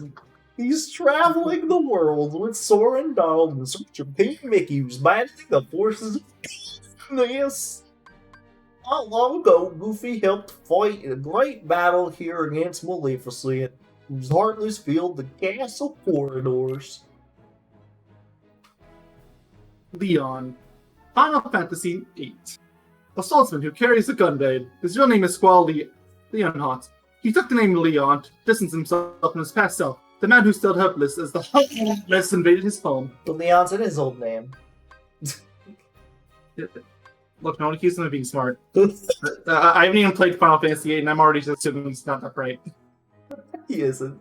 I just assume it from his design and all the memes I've seen of him. By memes, I just mean the whatevers. Yeah, pretty much. For some time, he took refuge in a different town, but thanks in part to Sora's help, Leon was able to proclaim this, his hometown. Now he works tirelessly towards its restoration. Yes, I get to voice Sid, or get to read Sid. Sid, Final Fantasy VII, an engineer, tech wizard, and first-rate pilot. We wouldn't know that if you didn't play Final Fantasy VII. He met Sora as a castaway while he was running his shop. Oh no, the engineer and pilot part, but tech wizard, so maybe, I don't know. Yeah, maybe, yeah. I mean, he is in charge of the gummies in the first game, so I can accept the other two. Oh, I guess you could see him as a first-rate pilot by that regard, I guess. Now that he's back home, Sid is an active member of the town's restoration committee. Well, Cloud, Final Fantasy VII. A soldier who effortlessly wields a hefty sword. He once fought against Sora and his friends while under their contract with Hades. Jiminy, how did you know he was from Soldier? Judy's like, no, what's a soldier? Now Hades letting other people see what he's thinking so he can be indignant to other people. He searches for Sephiroth, hoping to settle things once and for all with his inner darkness. Oh. Okay, I don't know if this is an Advent Children thing, but this is definitely not Final Fantasy VII, I can tell you that much. What, his look? Well, I mean, the look, yes. I know that's Advent Children. Yeah. I'm just talking about his personality and how they're describing him here in general. That's He's way like goofier than how they're describing him. Yeah, he's way more serious than Advent Children. Do I get to read Tifa? Dang it, I don't. Aerith, Final Fantasy Oh my VII. god, that is a terrifying portrait. That needed another render. Yeah. A young woman who, just like her voice actor, heyo! A young woman whose quiet eyes belay in unbreakable will. Quiet isn't the word I would have used. I'm thinking stolen from a horror movie. Yeah. Like Leon, she met Sora while living away from her hometown and helped him now and then on his journey. Now Aerith works with Leon and Yuffie to restore the town to its past splendor, which is very weird considering Cloud is in the game. Yeah, Cloud, are you going to do anything to help with that, by the way? He's like, whatever. He's just taking Leon's job. Yeah. Tifa, Final Fantasy VII. A young woman in search of a certain someone. Who is that someone? Who knows? Look at what game she's from. Unflinching, unrelenting, Tifa was far and wide. Her journey won't be over until she finds the person she seeks. She's also Cloud. very terrible at searching. They said it in the game. It's Cloud. I don't know why I pressed back. Yuffie, Final Fantasy VII. One of the members of the town's this one has the restoration same rendering issue that Eris has. Please. Yeah. A spirited girl who actively does her part to keep tabs on the town. Yuffie met Sora when she was living away from her hometown. Thanks to his help last time, the Heartless were ousted, and she got to come home. So she's very grateful for him. Oh, that is a great render. Oh, this is amazing. This might be my favorite render so far. Merlin, Soul in the Stone, 1963. A powerful wizard who is currently living in Hollow Bastion. He's letting the Hollow Bastion Restoration Committee use his house as a meeting place. Merlin has wisdom and magical powers that are second to none, and he taught most of what he knows about magic. He also has a mysterious bag that can hold anything, no matter how big it is. Like this convenient book that seems to keep coming to his possession despite not being his, by his own confession. Look at that amazing Several Scrooge times. portrait. Seriously, we're getting some amazing ones now after those last few terrifying ones. Scrooge McDuck and Money, 1967. Well, Donald's that's not a uncle. fitting title. Before the Heartless appeared, he was using the gummy ship to travel across the worlds, setting up a big business empire. Scrooge has more money than most folks can count, but for some reason he's pretty stingy about spending it. Nowadays, Scrooge is working on an ice cream venture he hopes that will make him millions. Huey, Donald's nephews, 1938. One of Donald's three nephews. Huey is leader of the bunch. He keeps Dewey's plans in line and makes sure Louie doesn't fall behind while they help out with Uncle Scrooge's ice cream business. You can spot him by his trademark red cane. The last time we saw Huey, he was working in Traverse Town, saving up for an expedition. Why is it always ice cream? Why is it always... It's always ice cream with them. Dewey. Donald's nephews, 1938. Well, I've been traumatized by birth by sleep. Get me away from these triplets. One of Donald's three nephews who's helping One of the Dons. Uncle Scrooge's ice cream business. When did they ever talk about helping him with his business? Dewey always Never. Not in wears a this game. blue cap. He's smart and cheerful and likes to come up with plans to have fun. Last time we saw Dewey, he was working in Traverse Town setting up for an expedition. Louis, Donald's nephews, 1938. One of the Dons, three nephews, helping out with Uncle Scrooge's ice cream business. Louis is gentle and carefree, but notices a lot of things in this mix. To find him, look for his green cow. But not the shirt, just the cow. The last time we saw Louis, he was working in Traverse Town, saving up for an expedition. Final Fantasy VII. An unsurpassed swordsman who... I have to read this in a really edgy voice, hold on. An unsurpassed swordsman who was once revered as a hero. For a long time, Sephiroth's whereabouts were unknown, and no one can say for sure why he has returned. He seems to have some connection to Cloud's past. Speaking of, shouldn't he have been right next to Cloud in order here? Why did we go through the ducks first? True, that is very He's really true. out of order. You know, Final Fantasy X too. Why is she a fairy? Who knows? Well, one of a teeny bopping trio, friendly neighborhood something or others. They were looking for Leon, but ellipses. Hey, Good question. Riku with 2 Ks. Ooh, that's how you know she's a theme. Final Fantasy X too. One of the teeny bopping trio or friendly neighborhood something or others. It looks like these three have been hired by someone for some kind of mission. Ellipses. But what? Kane, Final Fantasy X too. One of the teeny bopping trio, friendly neighborhood something or others. They claim to come in peace, ellipses, but really, what? Good question. That's all of I don't know. I haven't played 10-2. I don't know. I mean, I plan to someday. Again, We have- backlog. beasts to go through. 3 Okay. Jeez. Turn RTX off for Donald. Or sorry, the Don. The I have to dog. stick to Don now. It was my turn, right? Yes. The hero. Besides, Of the... if you read this, then I get Donald. Oh yeah, that's true. The hero of the Keyblade, who fights against the Heartless and the Nobodies. His journey in search of his lost friend Riku continues. Sora joined forces with the Beast during his travels last time, when the Beast was trying to free Belle.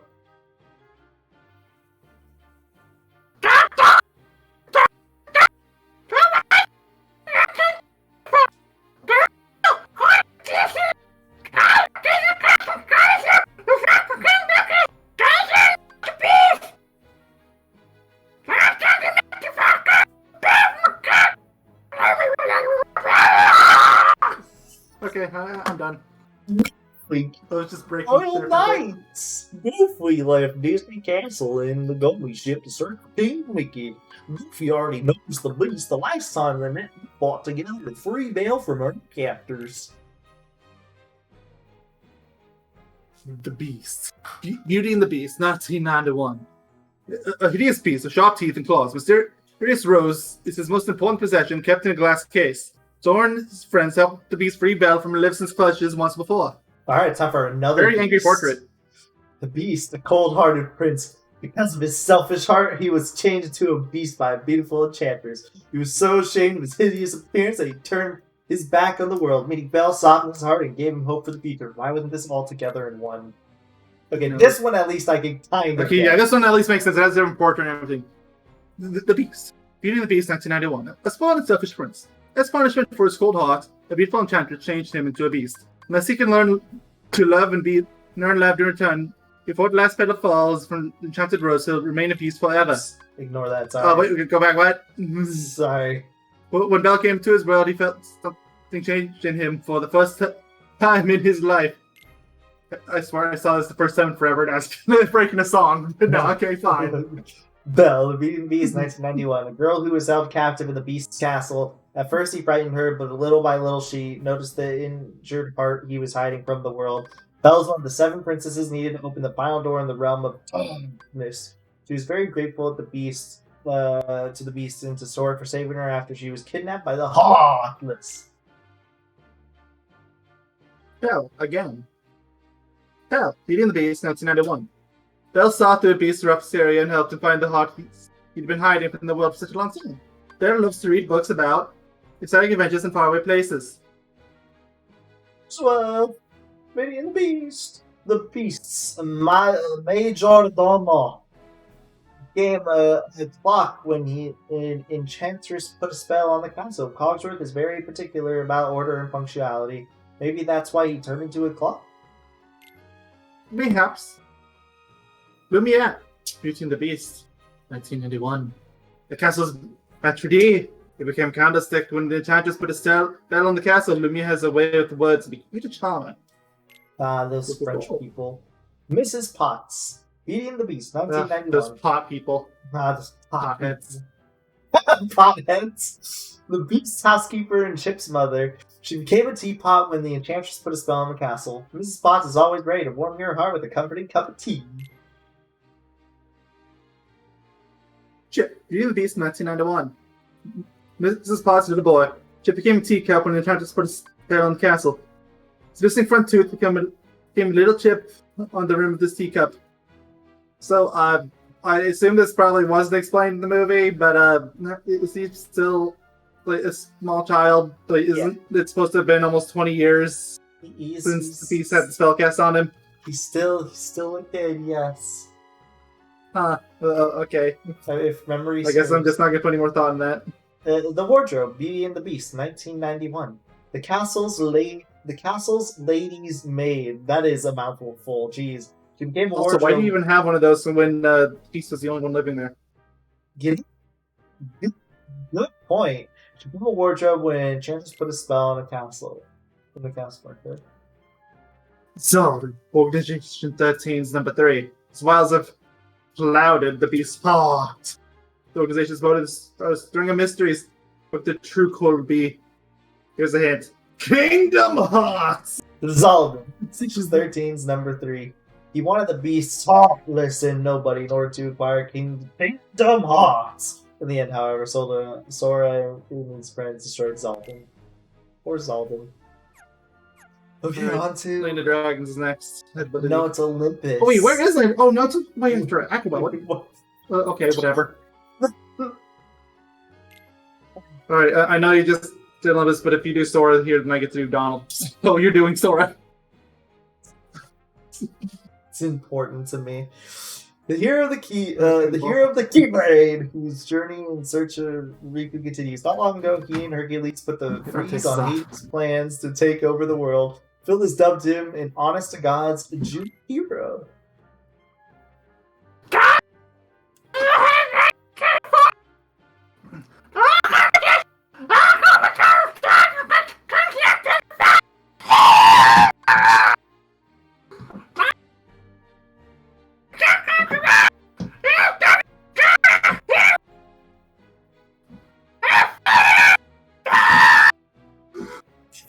breaking it?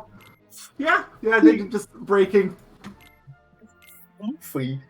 I'm gonna have something to do 2 later. weeks vacation, 1952. The Royal Knights, Goofy and Donald, traveling with Sorbacus the Kings, later told to fall to Keybear. Too long ago, they helped Hercules stop Hades from taking over the world.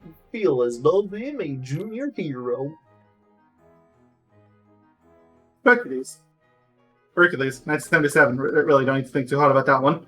The legendary hero, super strength. And a pretty great fellow, too. Hercules is the son of the gods Zeus and Hera. But he's not a god himself. Not long ago, he joined forces with Thor and is trying to stop Hades from taking over the world. Hercules really impresses the crowds when he battles in Colosseum. He's never lost a match yet. Yes, we beat him. Yeah, exactly. Hercules! This is post losing a match. He actually has a Losing different match, post shade. losing a match. Interesting. He actually has a different shade on him of skin and stuff. Is darker. Hercules, 1997. A legendary hero with superhero strength. When the Hydra destroyed the Colosseum, Hercules thought he'd let everyone down. Now he isn't sure he's the hero he thought he was. He seemed to have lost his fighting spirit. Philocrates, Hercules, 1997, or Phil for short. Phil is a veteran trainer of heroes and Hercules' mentor. He also trained Soren during the first adventures with Hercules. Somehow, I suppose destroying barrels qualifies as training. These days, Phil is busy running the Colosseum and screening contestants for the games. Although to be fair, Eric has thought that whacking around these stationary balls of light while fight is a market master exam, so you know what? Who knows? Maybe that is sufficient Anything training. is possible. Megara, Hercules, 1997, or Meg for short. She's tough, witty, and a true friend to Hercules. Since she met him, Meg's been trusting folks a bit more than she did before. Meg set out alone for the underworld. She knew Hercules was exhausted and wanted Hades to give him a break from fighting in the Colosseum. Pegasus, Hercules 1997. A beautiful horse that can fly just like an eagle. Pegasus is Hercules' loyal partner. Hercules' father Zeus created Pegasus from the cloud and gave it to Hercules when he was a baby. Hercules and Pegasus were separated for a while, but they reunited again when they grew up. Nay! One of these characters doesn't belong. Point to the one that doesn't belong. A warrior that Hades called forth from the underworld. In exchange for his freedom, Orin was commanded to defeat Hercules, but he refused to work with Hades, saying, "This is my story." He doesn't talk about himself very much. What sort of story has he written thus far? Well, if you play Final Fantasy X... Which they clearly want you to.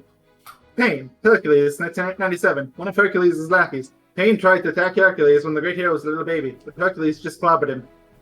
Pain can change form whenever he likes. He's a bit of a bumper. He's never far from his evil partner, Panic. If he can change his form whenever he wants, why doesn't he make his form look not so funny? Maybe he likes it. I don't know. Panic, Oh, Hercules. speaking of funny looking forms, look at that portrait. I know, that's really good. Panic, Hercules, 1997. One of Hades' lackeys, Panic, tried to attack Hercules when the great hero was a little baby, but Hercules just clobbered him. Panic can change his form whenever he likes, but he's a bit of a bumbler. He's never far from his evil partner, Pain. He can also change himself to be scary, but, you know. James Woods, Hercules, 1997. Lord of the Underworld. The last time Sword his friends taken with James Woods, he was using the Hall list, trying to take over the world. Together with Hercules, the three friends put a stop to his plans.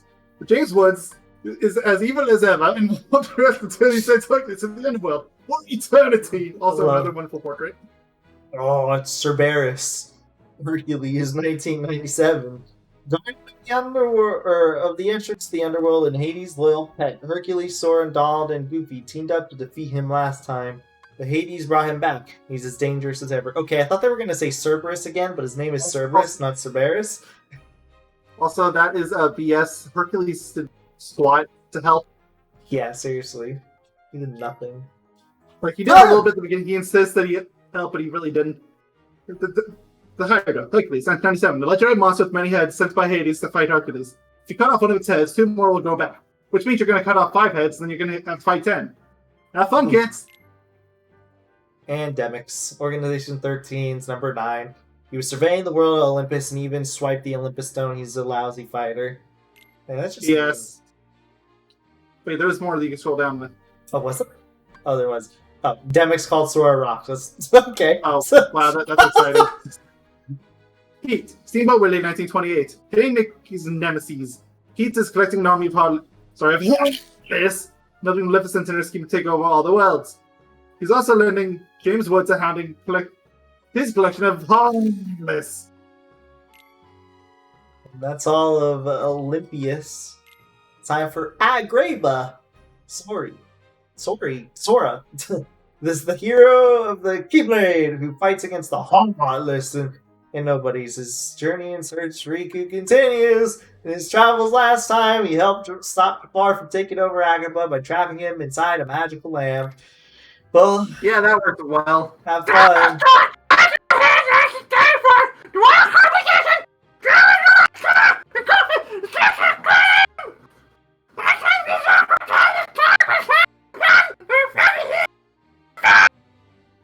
Okay, that's it. This is a short one. Goofy, Captain the Right is traveling the world sword doll in search of the king. The last time he visited Agrabah, Goofy fought side by side with Aladdin to defend the city from Jafar. Jafar? Yeah, okay. Sure, why not? Aladdin, 1992. A young man from the city of Agrabah. Not long ago, so one of his friends helped Aladdin defeat Jafar and free the genie from the lamp. Aladdin used to wear that someone known as the street rat couldn't really end the love of a princess. But Jasmine taught Aladdin that it's what inside a person's heart that really counts. But you know, being a street rat probably didn't help your chances with an introduction in the first place, you know? Aladdin's friend Abu, the monkey, is never far from his side. Pretty long entry for himself. The Magic Carpet, Aladdin, 1992. A magical flying carpet. Carpet is an old friend of Genie's. Ever since Aladdin found him in the Cave of Wonders, Carpet will do anything to help him. Carpet can carry Aladdin across the vastness of the desert in the blink of an eye.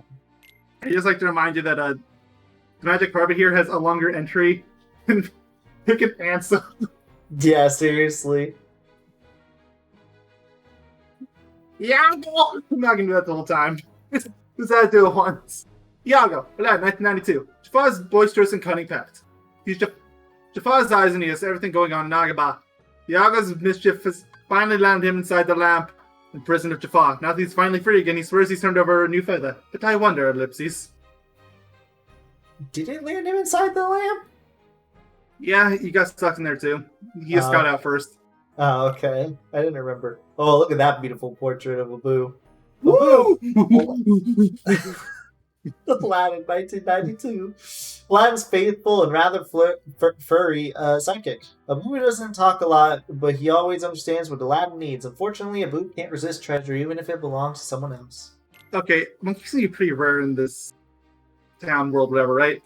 Yeah. So Abu, he's smart enough to break himself out. Also, it's a You terrifying just rinse and repeat. I'm trying really hard to look at it. Princess Jasmine, Aladdin, 1992. Princess of Agrabah, one of 7 princesses needed to open the door to the realm of darkness. Jasmine met Aladdin after she fled the palace and tried to lead her own life. She's very grateful to Aladdin, Sora, and his friends for saving her city from Jafar. Aladdin, 1992. Genie spent 10,000 years stuck inside the magic lamp until Aladdin found him. After Genie helped Aladdin defeat Jafar, Aladdin used his third and final wish to free Genie. Set Genie free, sorry. For Genie, it's a dream come true. Instead of being at every master's beck and call, he's enjoying a carefree life. You know, pretending that you even had a master for the last 10,000 years, you literally just stated this. Seriously. Jafar, Aladdin, 1992. Before he became an evil genie, Jafar was the Sultan's royal advisor. The last time we were in Agrabah, Jafar was trying to use the Heartless to take over the city. He even got control of Aladdin's pal genie and wished to become a powerful genie himself. Aladdin, Sora, and his friends joined together to defeat Jafar and imprisoned him in his own lamp. That's just a terrifying portrait. And this is Jafar. This is a funny portrait. Jafar, Aladdin, 1992. When he was a master of the lamp, Jafar used his last wish to become an all-powerful genie. He was imprisoned in a lamp, but eventually made his escape thanks to the peddler. Jafar then used a magical power to grow to colossal size. He tried to take over Agrabah, but Sora and his friends defeated him once more. Whoa. The Peddler, Aladdin, 1992. Wonderful portrait. He runs a shop offering all kinds of merchandise. There's definitely something suspicious about this fellow, though. Again, Right. this guy has more description here than frickin' Ansem. He's the genie. Don't you guys know? I Fire mean, Dragon I know 2. that was a fan theory that's yet to be confirmed. I know. It was a deleted scene, so it was canon at one point, but it's not now. It's Exactly. kind of weird. Alright. So are they here? The Keyblade! Who fights against the Heartless and the Nobodies. Sora continues to hunt for clues to Riku's whereabouts since the two of them were separated some time ago.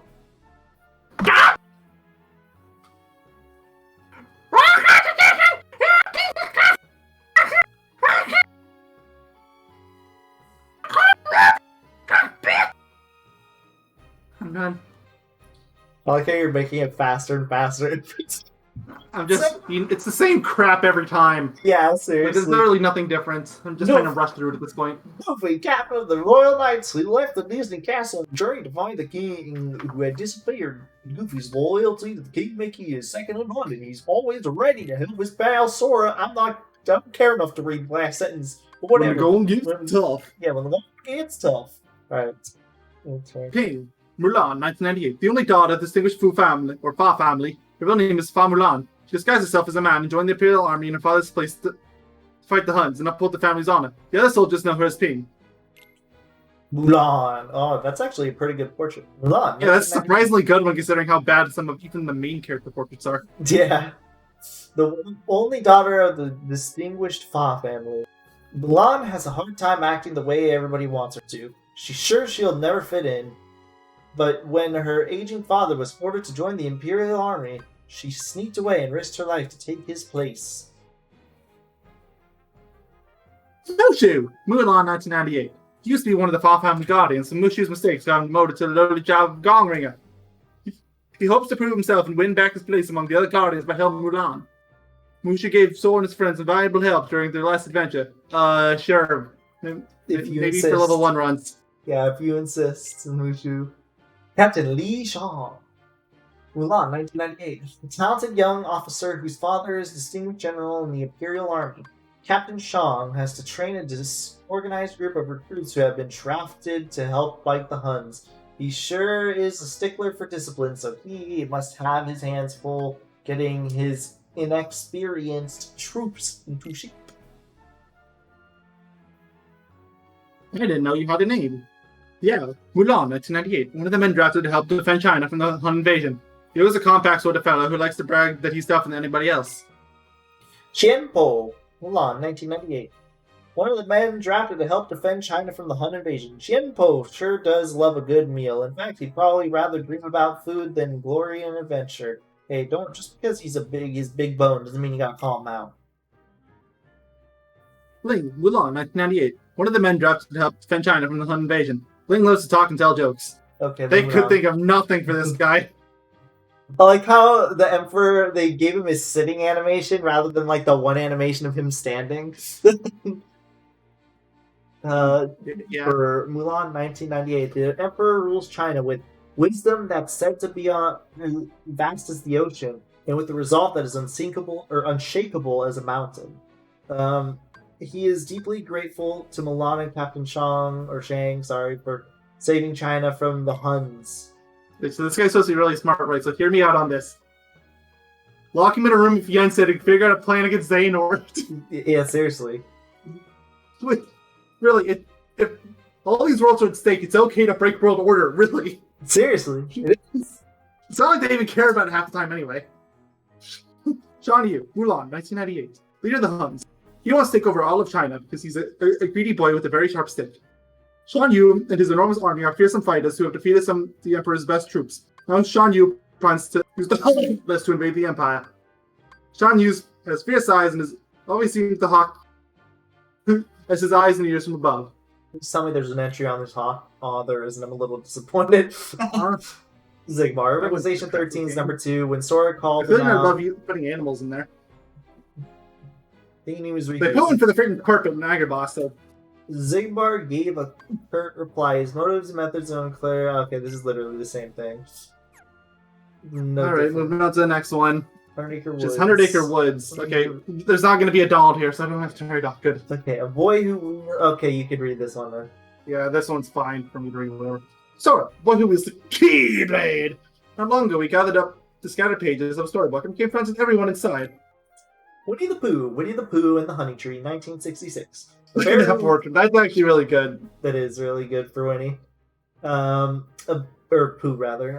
A bear who lives in the 100 Acre Wood, known as Pooh for short. He loves to eat, and his favorite thing to eat is honey. Pooh likes to exercise every morning. He says it improves his appetite. Does this look like somebody that exercises every morning? Absolutely.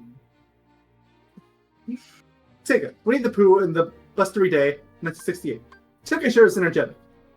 He loves to use his tail to bounce all over 100 Acre Woods. Sometimes his bouncing gets to be a bit much. He doesn't mean any harm. Underneath that happy-go-lucky exterior, there's a sensitive, gentle heart. Everybody in the Winnie the Pooh world does. Piglet, Pooh in the Blustery Day, 1968. One of Pooh's friends in the 100 Acre Wood. Piglet's tiny and startled by just about anything, but knowing he has friends like Pooh always helps Piglet feel a bit more courageous, or a little more courageous, rather. Oh, there's a magical portrait. Yep. Rabbit, Winnie the Pooh in the Honey Tree, 1966. Rabbit is proud of all the vegetables he grows in his garden, especially the carrots. Pooh likes visiting rabbits, as Rabbit always seems to have some honey to share. Rabbit is a very hard worker, and he wishes Tigger wouldn't bounce so close to his prized carrots. Oh, Tigger, please go away. I'm gonna read this in a depressed voice. You're Winnie the Pooh in the Honey Tree, 1966. Eeyore always seems to be a bit gloomy. His usual residence is a house built of sticks. His tail is held on it by a tack, but it keeps falling off and getting lost. Eeyore spends quite a lot of time wandering the 100 Acre Wood, looking for a new home, because his stick house is always falling down. It's like his tail. Owl, Winnie Pooh in the Honey Tree, 1966. Owl seems to be the wisest resident of 100 Acre Wood. Whenever anyone has a question they can't answer, they ask Owl. He is always happy to help, but his answers aren't always exactly right. Did you know that 2 plus 2 equals Owls? Oh, You do now. Kanga, Winnie the Magical Pooh portrait. in the Honey Tree, 1966. Rue's mother, when she leaves her house, she Who's Roo? just... We haven't gotten to Roo yet. Nope, we have not. She just pops little Roo into her pouch and off they go. Kanga is always ready with kind and gentle advice for her neighbors in the 100 Acre Wood. Here's Roo. Winnie the Pooh in the Honey Tree, 1966. The youngest resident of the 100 Acre Wood. Who looks up to Tigger and dreams of bouncing just like him someday. I would like to mention to you, though, that Tigger did not exist for another 2 years, according to this. Yeah, very bizarre. Go for it. I would try his voice if I could, but goddamn, I ain't trying. Look at I mean, look, I know how to whistle, and even I wouldn't want to try it. Trying to whistle in between your words is a nightmare. This voice actor deserves all the props in the world. Seriously, he does. Gopher is an excavation expert. That is, he's a specialist at digging holes. Whenever you need to find him, just look for a mound of fresh dirt. And that's all of the 100 Acre Woods. We're almost at the bottom here! Not really, actually. Oh, we're not even close. Right, God, Halloween Town! Sorry, I was just looking at how much was left of all of these. Too much. That's the answer. There's too much. Alright, Pride Lands. That's where we're at, right? Yes. Yeah, we're Pride Lands because the last is 100 Acre Woods. Sora! Yes, older, and yes, it's very annoying. Boy fights a Keyblade. Boy fights a Keyblade. He's looking for Riku. Yeah, we get it. I've read it like 1,000 times. Sora's taking a feline form in this world, and he seems to have 2 left feet. 4 left paws? Whatever. Donald, your neck looks disjointed in your portrait, and I love it.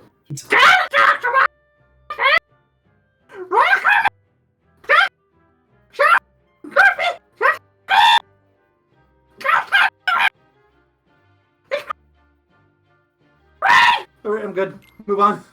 Goofy 2-week vacation. He's looking for the king. We've already read this. Goofy's been transformed into a turtle in this world, and it seems to suit him just fine. Again, his neck looks super disjointed that portrait. He looks mad. He is pissed. Simba mad. Wait. Simba, the Lion King, 1994. Son of the great Mufasa, who grew up to succeed his father and rule the Pride Lands. As a young cub, Simba mistakenly thought that he was responsible for his father's death. He left the Pride Lands and met two new friends, Timon and Pumbaa. They taught him to lead a carefree life. During their first quest, Simba helped Sora, Donald, and Goofy. You never heard they called on him. Simone, Lion King, 1994. Meerkat and one of Simba's closest pals. He found Simba almost dead of thirst when he was just a cub. Should say when he was dying of thirst. Whatever. Anyways, Timon and his best buddy Pumbaa taught Simba their motto, Hakuna Matata, which means no worries for the rest of your days. Sorry. That's how Simba grew up, with no worries, taking life one day at a time.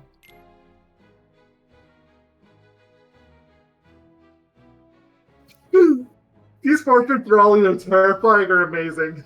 This looks really good. Yeah, this is amazing for sure.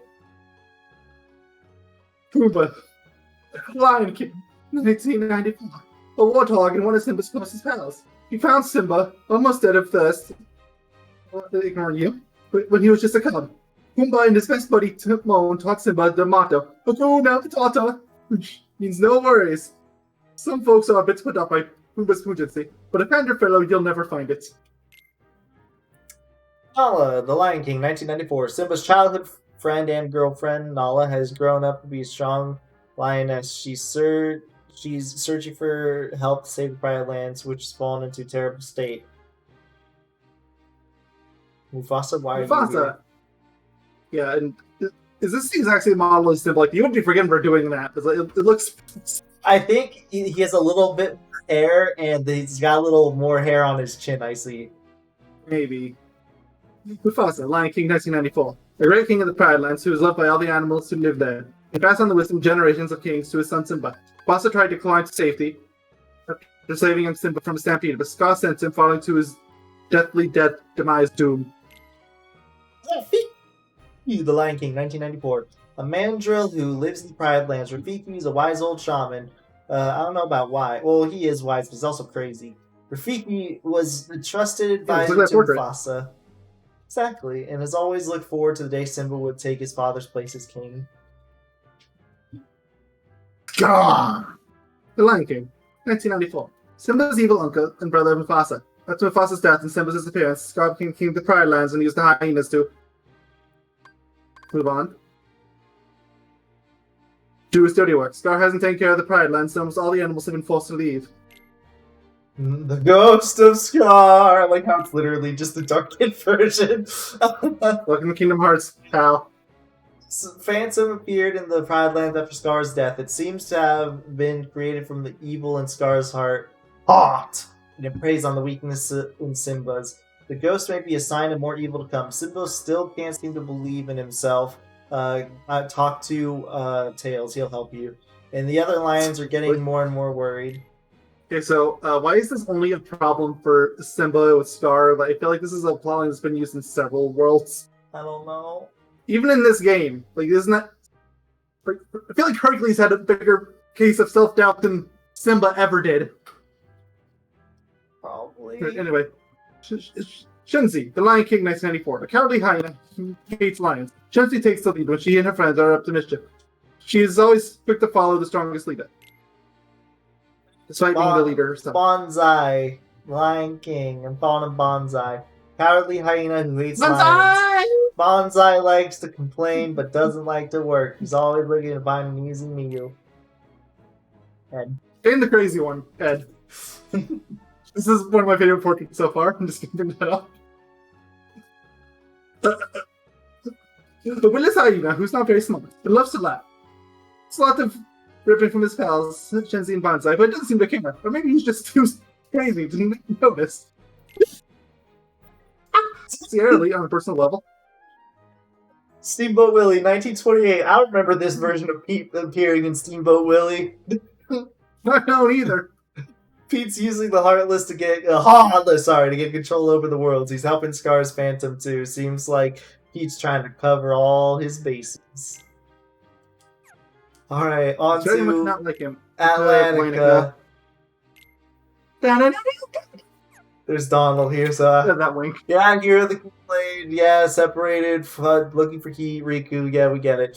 His previous travels, Sora defended Atlantica when Ursula tried to take the Trident.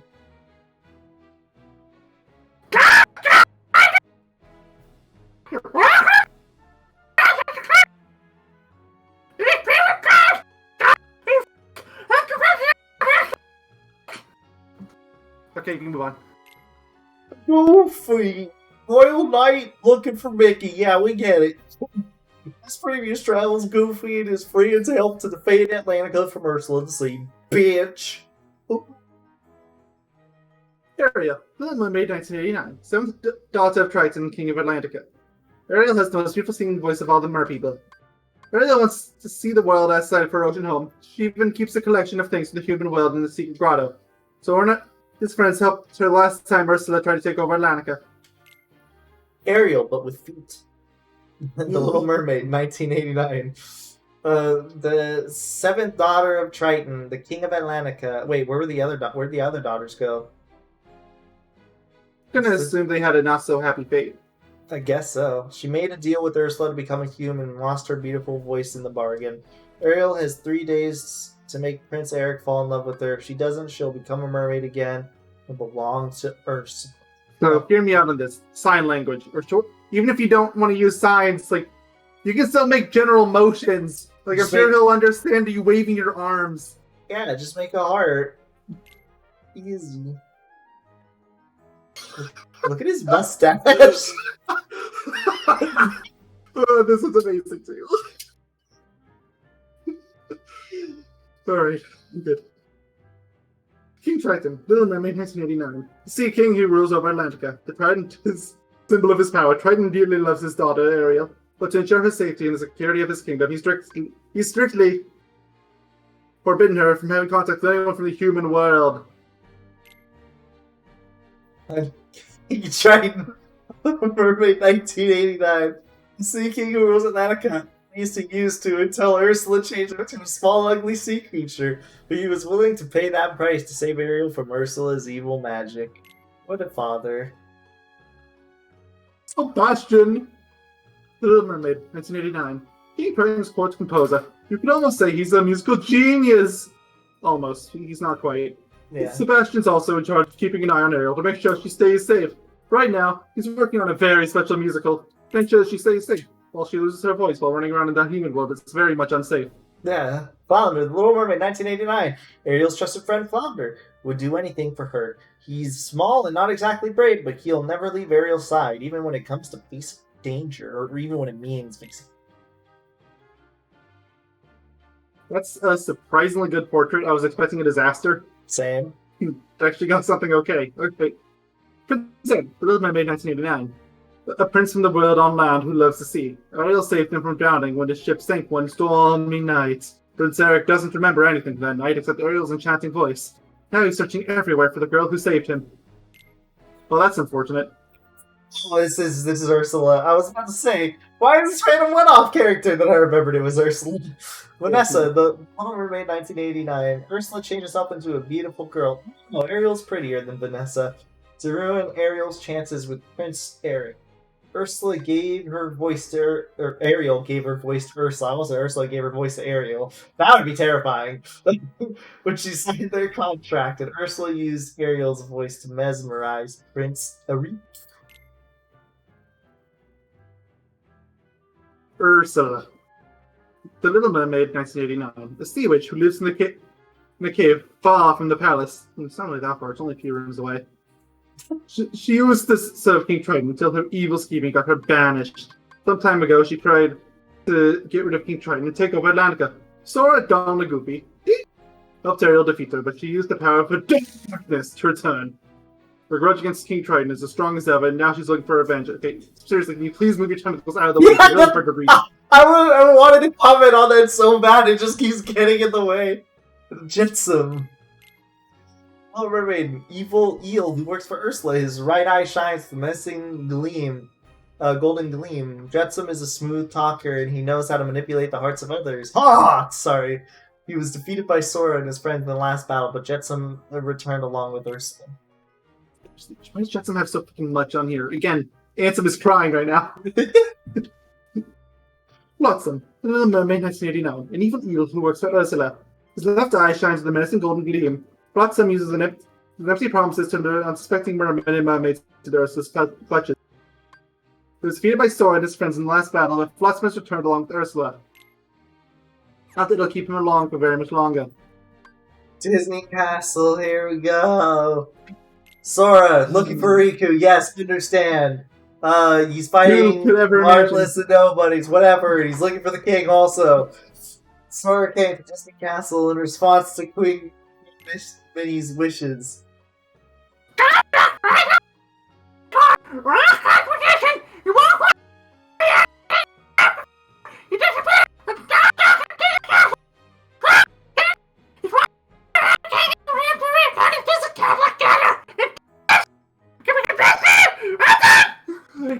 Literally, they're changing it up just to spite us now. I mean, I've been reading the whole thing the whole time anyway. You're the only one that's skipping crap. Yeah, only for this one, it's literally the same thing. Goofy, Captain of the World Knights, a letter of the king wrote before he disappears. The reason why Goofy left Disney Castle on a long journey. His wish was to be reunited with the king and for them to return to Disney Castle together. Queen Minnie. Mickey's surprise party 1939. Queen of Disney Castle. She was ruling in Mickey's absence. I took a quest time tagging along with Donald and Goofy at the Well Chronicler. Queen Minnie's quite concerned about the king, but she knows in her heart that he'll be alright. Daisy Duck. Don Donald, 1937. Still can't believe They actually used the title? I still can't believe Daisy came before Minnie. Lady in waiting to Queen Minnie at Disney Castle and Donald's girlfriend. She's helping Minnie run the castle, and others are away. This is a good portrait. Yes, it is. I can't wait to see Dale's. Dale's is probably even better. Chip, Private Pluto, 1943. One of the kingdom's mechanical specialists. Well, that's a terrifying idea. He helps maintain the Yogi ship, which can travel to any destination. Chip is diligent to follow through on his plans. Chip looks almost exactly like his pal Dale, but you can tell them apart by the color of the noses and the shape of their front teeth. Tooth. Do they have different color noses? Okay, they do. Yeah, Dale. they do. That's the more different part. Private Pluto, one of the kingdom's Certainly. mechanical specialists. He helps. That's even more terrifying. He helps maintain the gummy ship, which can travel to any destination. Dale's pretty. Can it travel to the realm of darkness? Probably. Dale's pretty impulsive. Probably go to the final world if he wanted to. Sure, he probably could. But he works slow and steady to finish the job when it's important. Dale looks almost exactly like his pal Chip. You can tell them apart by the color of noses and the shape of the front teeth. Sorcerer's Apprentice 1940. King makes cast a spell on these probes to turn them into hard workers. They clean and help maintain the gun ship and do just about any other necessary work. Wait, is that it? Thank you. Yeah, Timeless because River. they split Timeless River into its own thing. Oh boy! Sora, the boy who's searching for Riku, the king, and Skiblade, opening the road. Yeah. Save Disney Castle from a thorny fate. Sora passed through Merlin's doorway into a world of black and white. That's a good portrait. Gorilla competition. The city of Disney Castle got away. Mercy concept happened to back away. Keep strangely from me. It's getting so much harder for you. To be fair, I was trying to do it a little bit different this time. Oh my god, Goofy's bottom lip. Goofy! It's like action 1952. Count of the Royal Knights. The same Disney Castle Goofy went through a doorway Merlin conjured up into a black and white world that seems strangely familiar. Peach, question mark. Steamboat Willie, 1928. Captain of a rare steamboat. This is a different Peach from the one we know. Doesn't seem to have any connection with the whole this. But he doesn't even recognize Sora, Dawn, and Goofy. Ding! He's just trying to trick us. And then there's Pete. Steamboat Willie, 1928. Captain of the River Steamboat, he's Pete, but from the past. A long time ago, King Mickey started out working for Pete on his boat. Somehow, Pete's managed to get his boat stolen by himself. That is, by Pete from the future. Oh god, it's your worst enemy. Who is Horse Caller?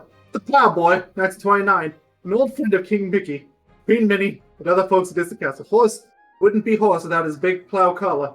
He's also close friends with Sarah Bell Cow. Also, he has one question to ask you. Would you like to play some free ball? Oh. Frank Bell Cow. Ball! Crazy. Wait, did this not come before? Oh my god, she came before Horse Collar. Plain crazy. 1928. An old friend of King Mickey, Queen Minnie, and the other folks at Disney Castle. Clarabelle is also close friends with Horse Collar, who loves any kind of gossip. Player Cliff. Orphan's Benefit, 1934. A famous office thing in hand. Claire is an old friend of King Mickey, Queen Minnie, and the other folks at Disney Castle. King Mickey? Question. Steamboat Willie, 1928. It's King Mickey, alright, but in this world... Then why'd you put a question mark? But in this world, he doesn't have a lot to say. He doesn't look exactly like the king that we all know. His Majesty is acting like somebody completely different. I wonder what's going on. It probably doesn't help that he's in grayscale and that he doesn't have pupils and his eyes are just deep black and it looks like it's cut out straight out of a creepypasta. Like, I don't want to look at it anymore. Yeah, it's kind of scary. King Mickey, Steamboat Willie, 1928. It's King Mickey, but back when he was working on Pete Steamboat. One thing sure hasn't changed. His Majesty was just as brave back then as he is now. I don't think he was brave. I don't know if brave is the word I would use. Yeah. Pete Steamboat Willie, 1928. The one character that actually has color. Yeah. King Mickey's old nemesis. He traveled back in time on Maleficent's orders. Though he didn't have color in the actual thing. They should have kept him grayscale. As part of Maleficent's scheme to take over Disney Castle, Pete plans to destroy the cornerstone of light. Without the cornerstone, Disney Castle will be defenseless. Dun, dun, dun. Alright. Maleficent, Sleeping Beauty, 1959. A sorceress of frightening power who's behind the strange goings-on at Disney Castle. Maleficent is determined to take over Disney Castle and she's using the power of darkness in her evil scheme. Timeless River. We're almost there, Halloween Town. There's two swords. It's because they have the Sandy Claus version. I really forgot. The Keyblade fights Heartless and Nobodies. Yep, we understand. Not long ago, he helped unravel Oogie's scheme to take over Halloween Town.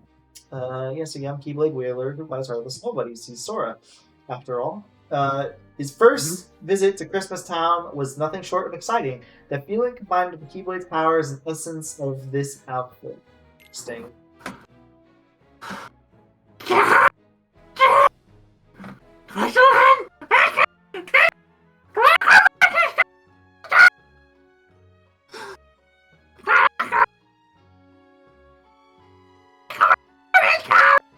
Next one. Good portrait. Oh, that was actually a good portrait, yeah.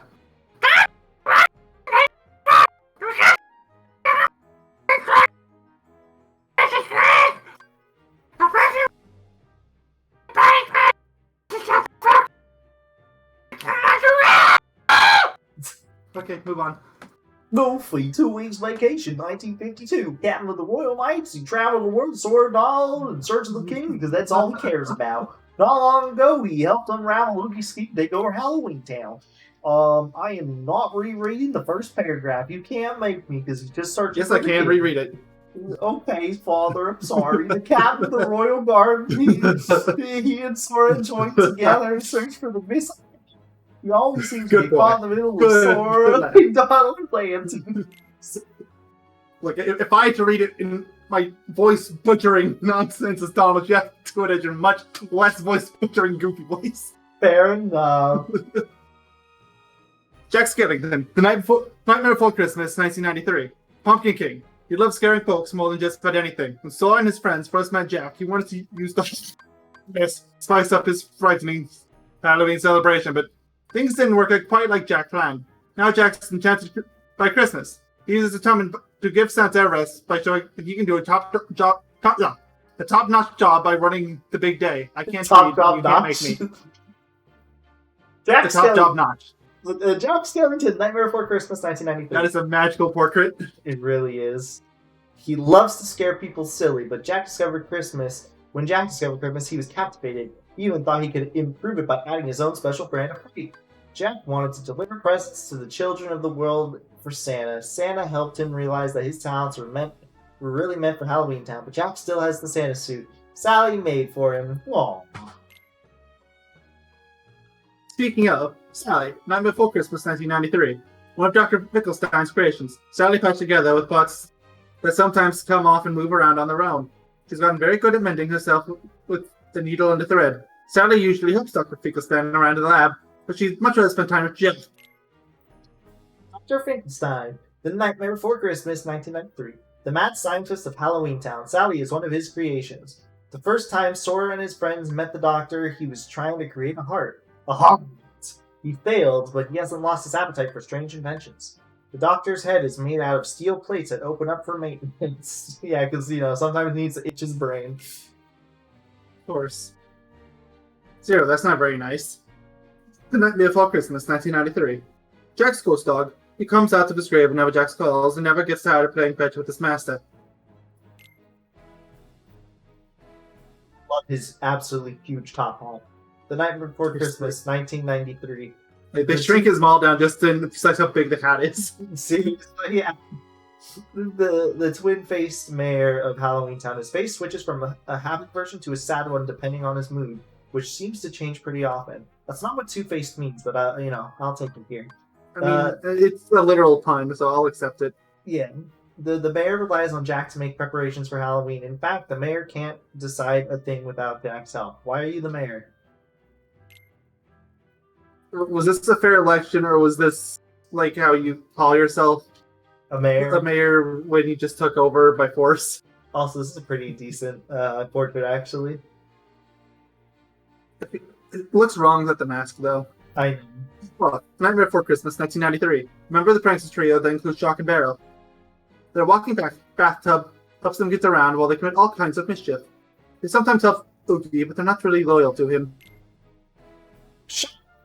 I don't think I've ever seen her without her mask. That's weird.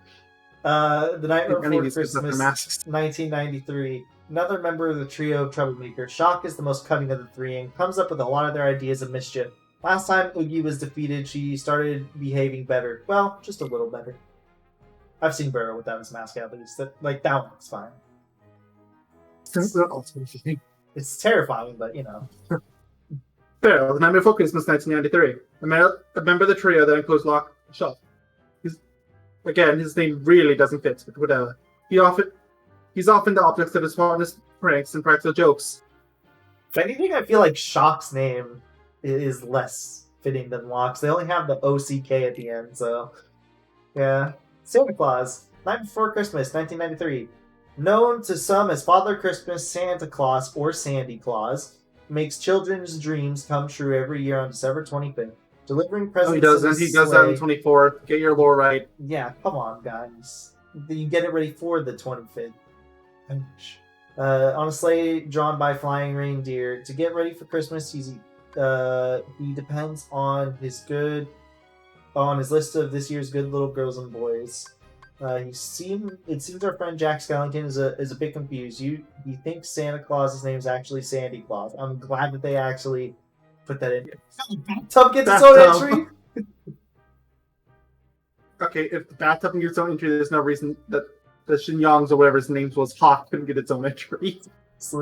Bathtub, Night Before Christmas, 1993. The walking bathtub of Lock, Shock, and Barrel used to get around. It's also big enough to carry any mischief-making tools they may need to bring along. It's also conveniently big enough to carry along Sora, Dawn, and Goofy. They get their own entry! Come on! For Christmas 1993, a special set of Halloween-style reindeer custom-made by Dr. Finkelstein for Jack. They're just right for pulling Jack's coffin slave through the Christmas Eve sky. Okay, any reservations you might have had about the bathtub should be gone now. The freaking reindeer dying.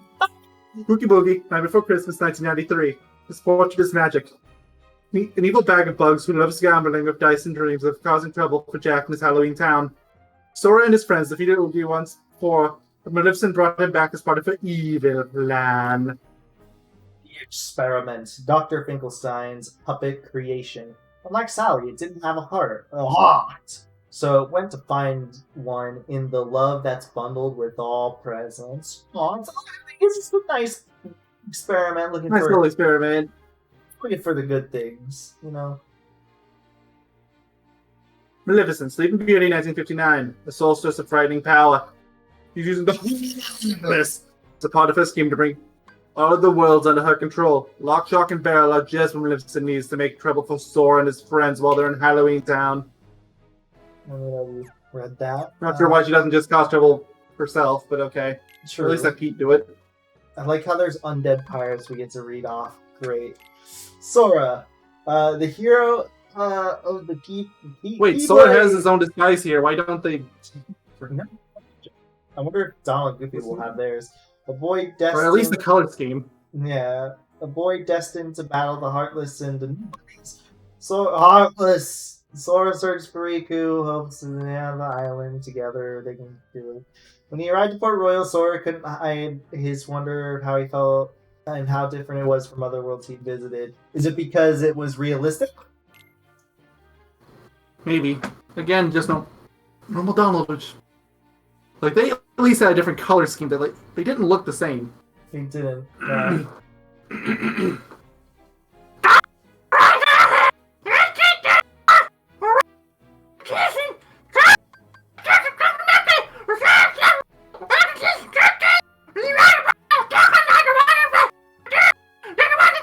Okay, that's literally the same as Sora's. They just switched out Sora's name for Donald's.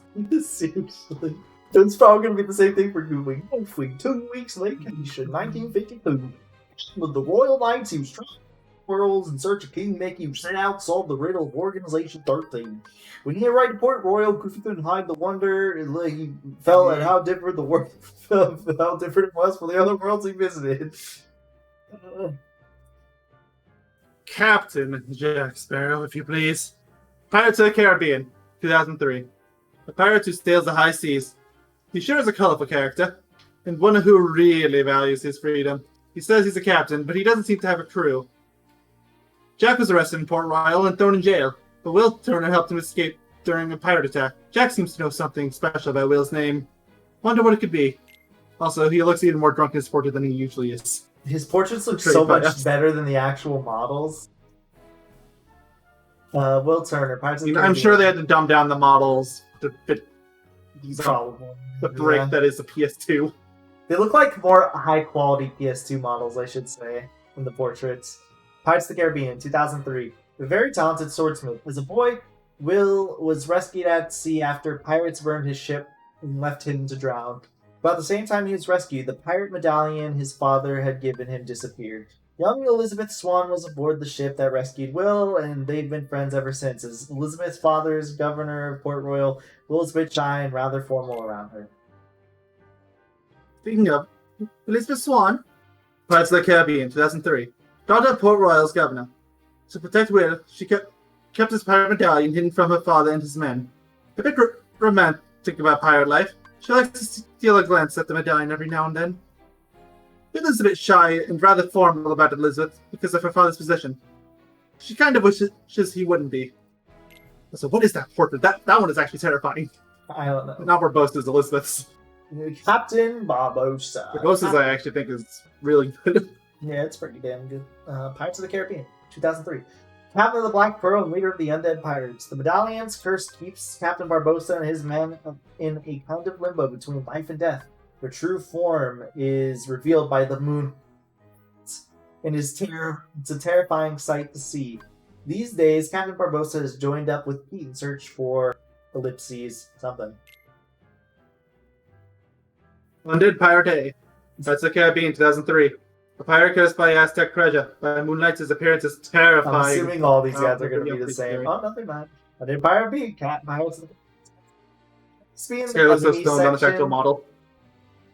I feel like this should be in the ending or the enemy section. Yeah, it should. It probably will be in the enemy section. Yeah, probably. A pirate cursed by Aztec treasure. By moonlight, he becomes a skeleton and is vulnerable to magic attacks. Under Pirates Sea, Pirates of the Caribbean 2003. A pirate cursed by Aztec treasure. He and Captain Barbosa are searching for something that will break the curse. Also, he's wielding a crossbow and not a gun. Thanks, censorship. Pete, Steamboat Willie, 1928. Look at Pete's amazing portrait, by the way. Pete's been a thorn in King Mickey's side ever since the days the King served on Pete's steamboat. Now, Pete's teamed up with Captain Barbosa and his men. He's planning something bad. That much is certain. So, Organization 13 is number 10. The Master of Rhetoric, whose words left Sora and his companions quite perplexed. Luxor was using these cursed medallions to conduct experiments on behalf of the organization. He knows what kind of experiments. I don't even think he knows. Space. I don't think he knows either. So hey, at least they use their special models here. So a boy who carries the Keyblade opened more the world unique ones gates here. in search of Riku. Tinkering with Ansem's computer triggered some kind of unique device that warped Sora inside the computer program. Computer program. I really like that portrait. It's really good. It is.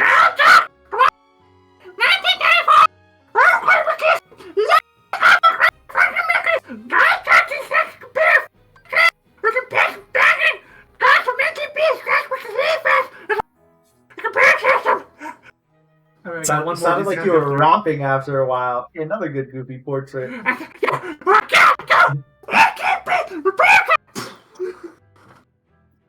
It's alright, you can go.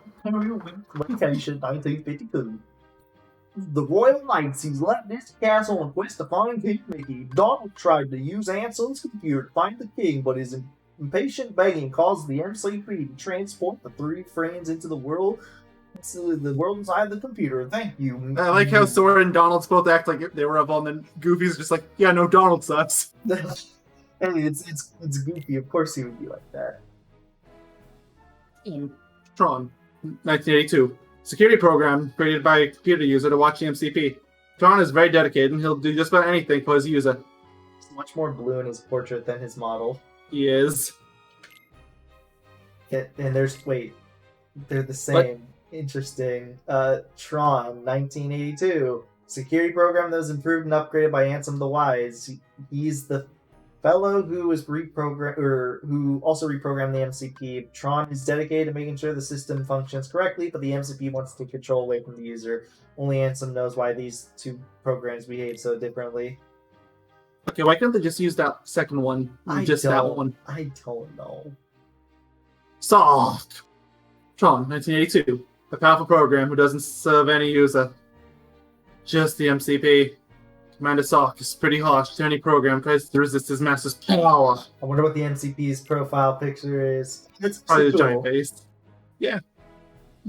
I was hoping they would use the orange one, because that one's really fun. That was too, but I like this too, so Yeah. it's alright. MCP, Tron, 1982, the Master Control Program.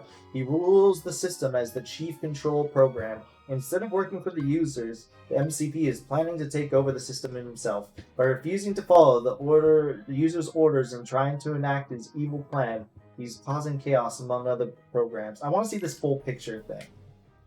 Oh, it actually is a little bit of a model. Okay. I'll allow it. Why is this here and not in the enemy section? Okay, this is definitely an enemy. Yeah. Hostile program. An executable called the DTD data space to destroy the town. Okay, thank you. Definitely not an enemy. Alright. The world Get ready for what's never probably going to be the big one. not really. Who knows? The hero chosen by the Keyblade, Sora. With Donald and Goofy at his side, he is carried on his search of Kairi and Riku. On the way, he has met many people and overcome many trials, and now, at last, he has passed through the alternate Twilight Town and darkness itself to reach the final battleground. Beyond it, will he find or something else? Destiny rests on Sora's shoulders. You cut out so many times there from RTS. Thank God. Basically, every time you want your voice off, Art takes off for what will probably be the last time. At least for this game.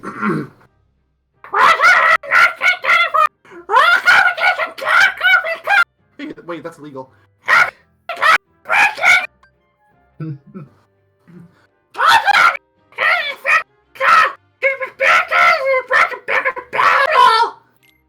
Goofy. 2 weeks vacation, 1952. Captain of the Royal Knights, Goofy, Donald, and Squirrel made a lot of friends during their long journey. Again, that's illegal. Yeah, I know, right? Courageous and dependable, Goofy's ready to fight the biggest battle of all to save his king and friends. Semnos. Organization 13's number uno. Perhaps the leader of the group. Semnos is nobody. The Avanson's apprentice they are not.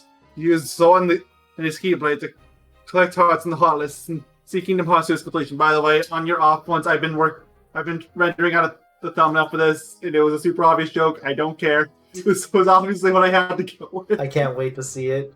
Zigbar! Semnos. Station 13's number 2. He told Sora once that he reminded him of someone else. Puzzling words indeed. Some part of him did seem to be enjoying Sora's reaction. Sykes. Organization 13's number 7. Sykes relentlessly chased the renegade Axel. It was also he who caught Kairi after she eluded Axel and threw her into the castle dungeon. If Sykes sees something he can use, he will, and without a second thought. It is honestly amazing that he ended up at 7 and not 8, considering it makes no difference to the story, and you would think that with Nomura's obsession with the number 7, you would want Axel to be that. Seriously. Luxord, Organization 13's number 10. Gambler who can manipulate time. Having shaken Sora and his companions with wily words, Luxord entertained himself by drawing them into a game-like battle. In Port Royal, Luxord used Heartless and Cursed Medallion, and the Cursed Medallions to conduct experiments on the organization's behalf and collect hearts. Roxas. Organization 13's number 13. A Keyblade! Wielded in Dancing of Darkness. He vanished with a satisfied look after battling Sora. Sora was the only one who could see him in the first place. Mickey, nice portrait. Steamboat Willie, Yeah, 1928. The king of Disney Castle, he has faced incredible dangers. He sought out the secrets of Organization 13 on his own. The king seems to know something about what happened to Riku. Whatever it is, he's keeping it to himself. Handsome the Wise. The man who called himself Diz and dressed his face in bandages to conceal it, now revealed to be none other than Ansem the Wise. The true Ansem once studied hearts in the heartless, but soon ceased his research for fear of disrupting the order of the other worlds. His apprentice Xehanort betrayed him, robbing Ansem of his discoveries and his pride. Since that time, Ansem was driven to vengeance, but when he saw Riku go so far as to give up his physical form to help his friend Sora, he had a change of heart. That is literally the exact same thing that I read in the others tab. It is. And oh my god, I'm ending the part here. That is the answer How long reports is it? in character files. 2.5 hours! I agree. We only do the answer reports of character files. We still have to do the Heartless and Nobodies. And the Missions, stories. minigames. And yeah, don't forget all the individual levels. God. So we'll see you guys in the next journal reading part. It's starting to feel like we might have split this into 3. We might. Oh my lord. So see you guys in the I was next... really hoping I could start Dream Drop. That's the time to stand it, but I don't think I can. See you guys in the next part. We read more. I guess I'm either going to have to find a one-off or I'm going to have to do Dream Drop early. Yeah. Alright guys. Well then, goodbye. Hi chicken Well, tenders. toast.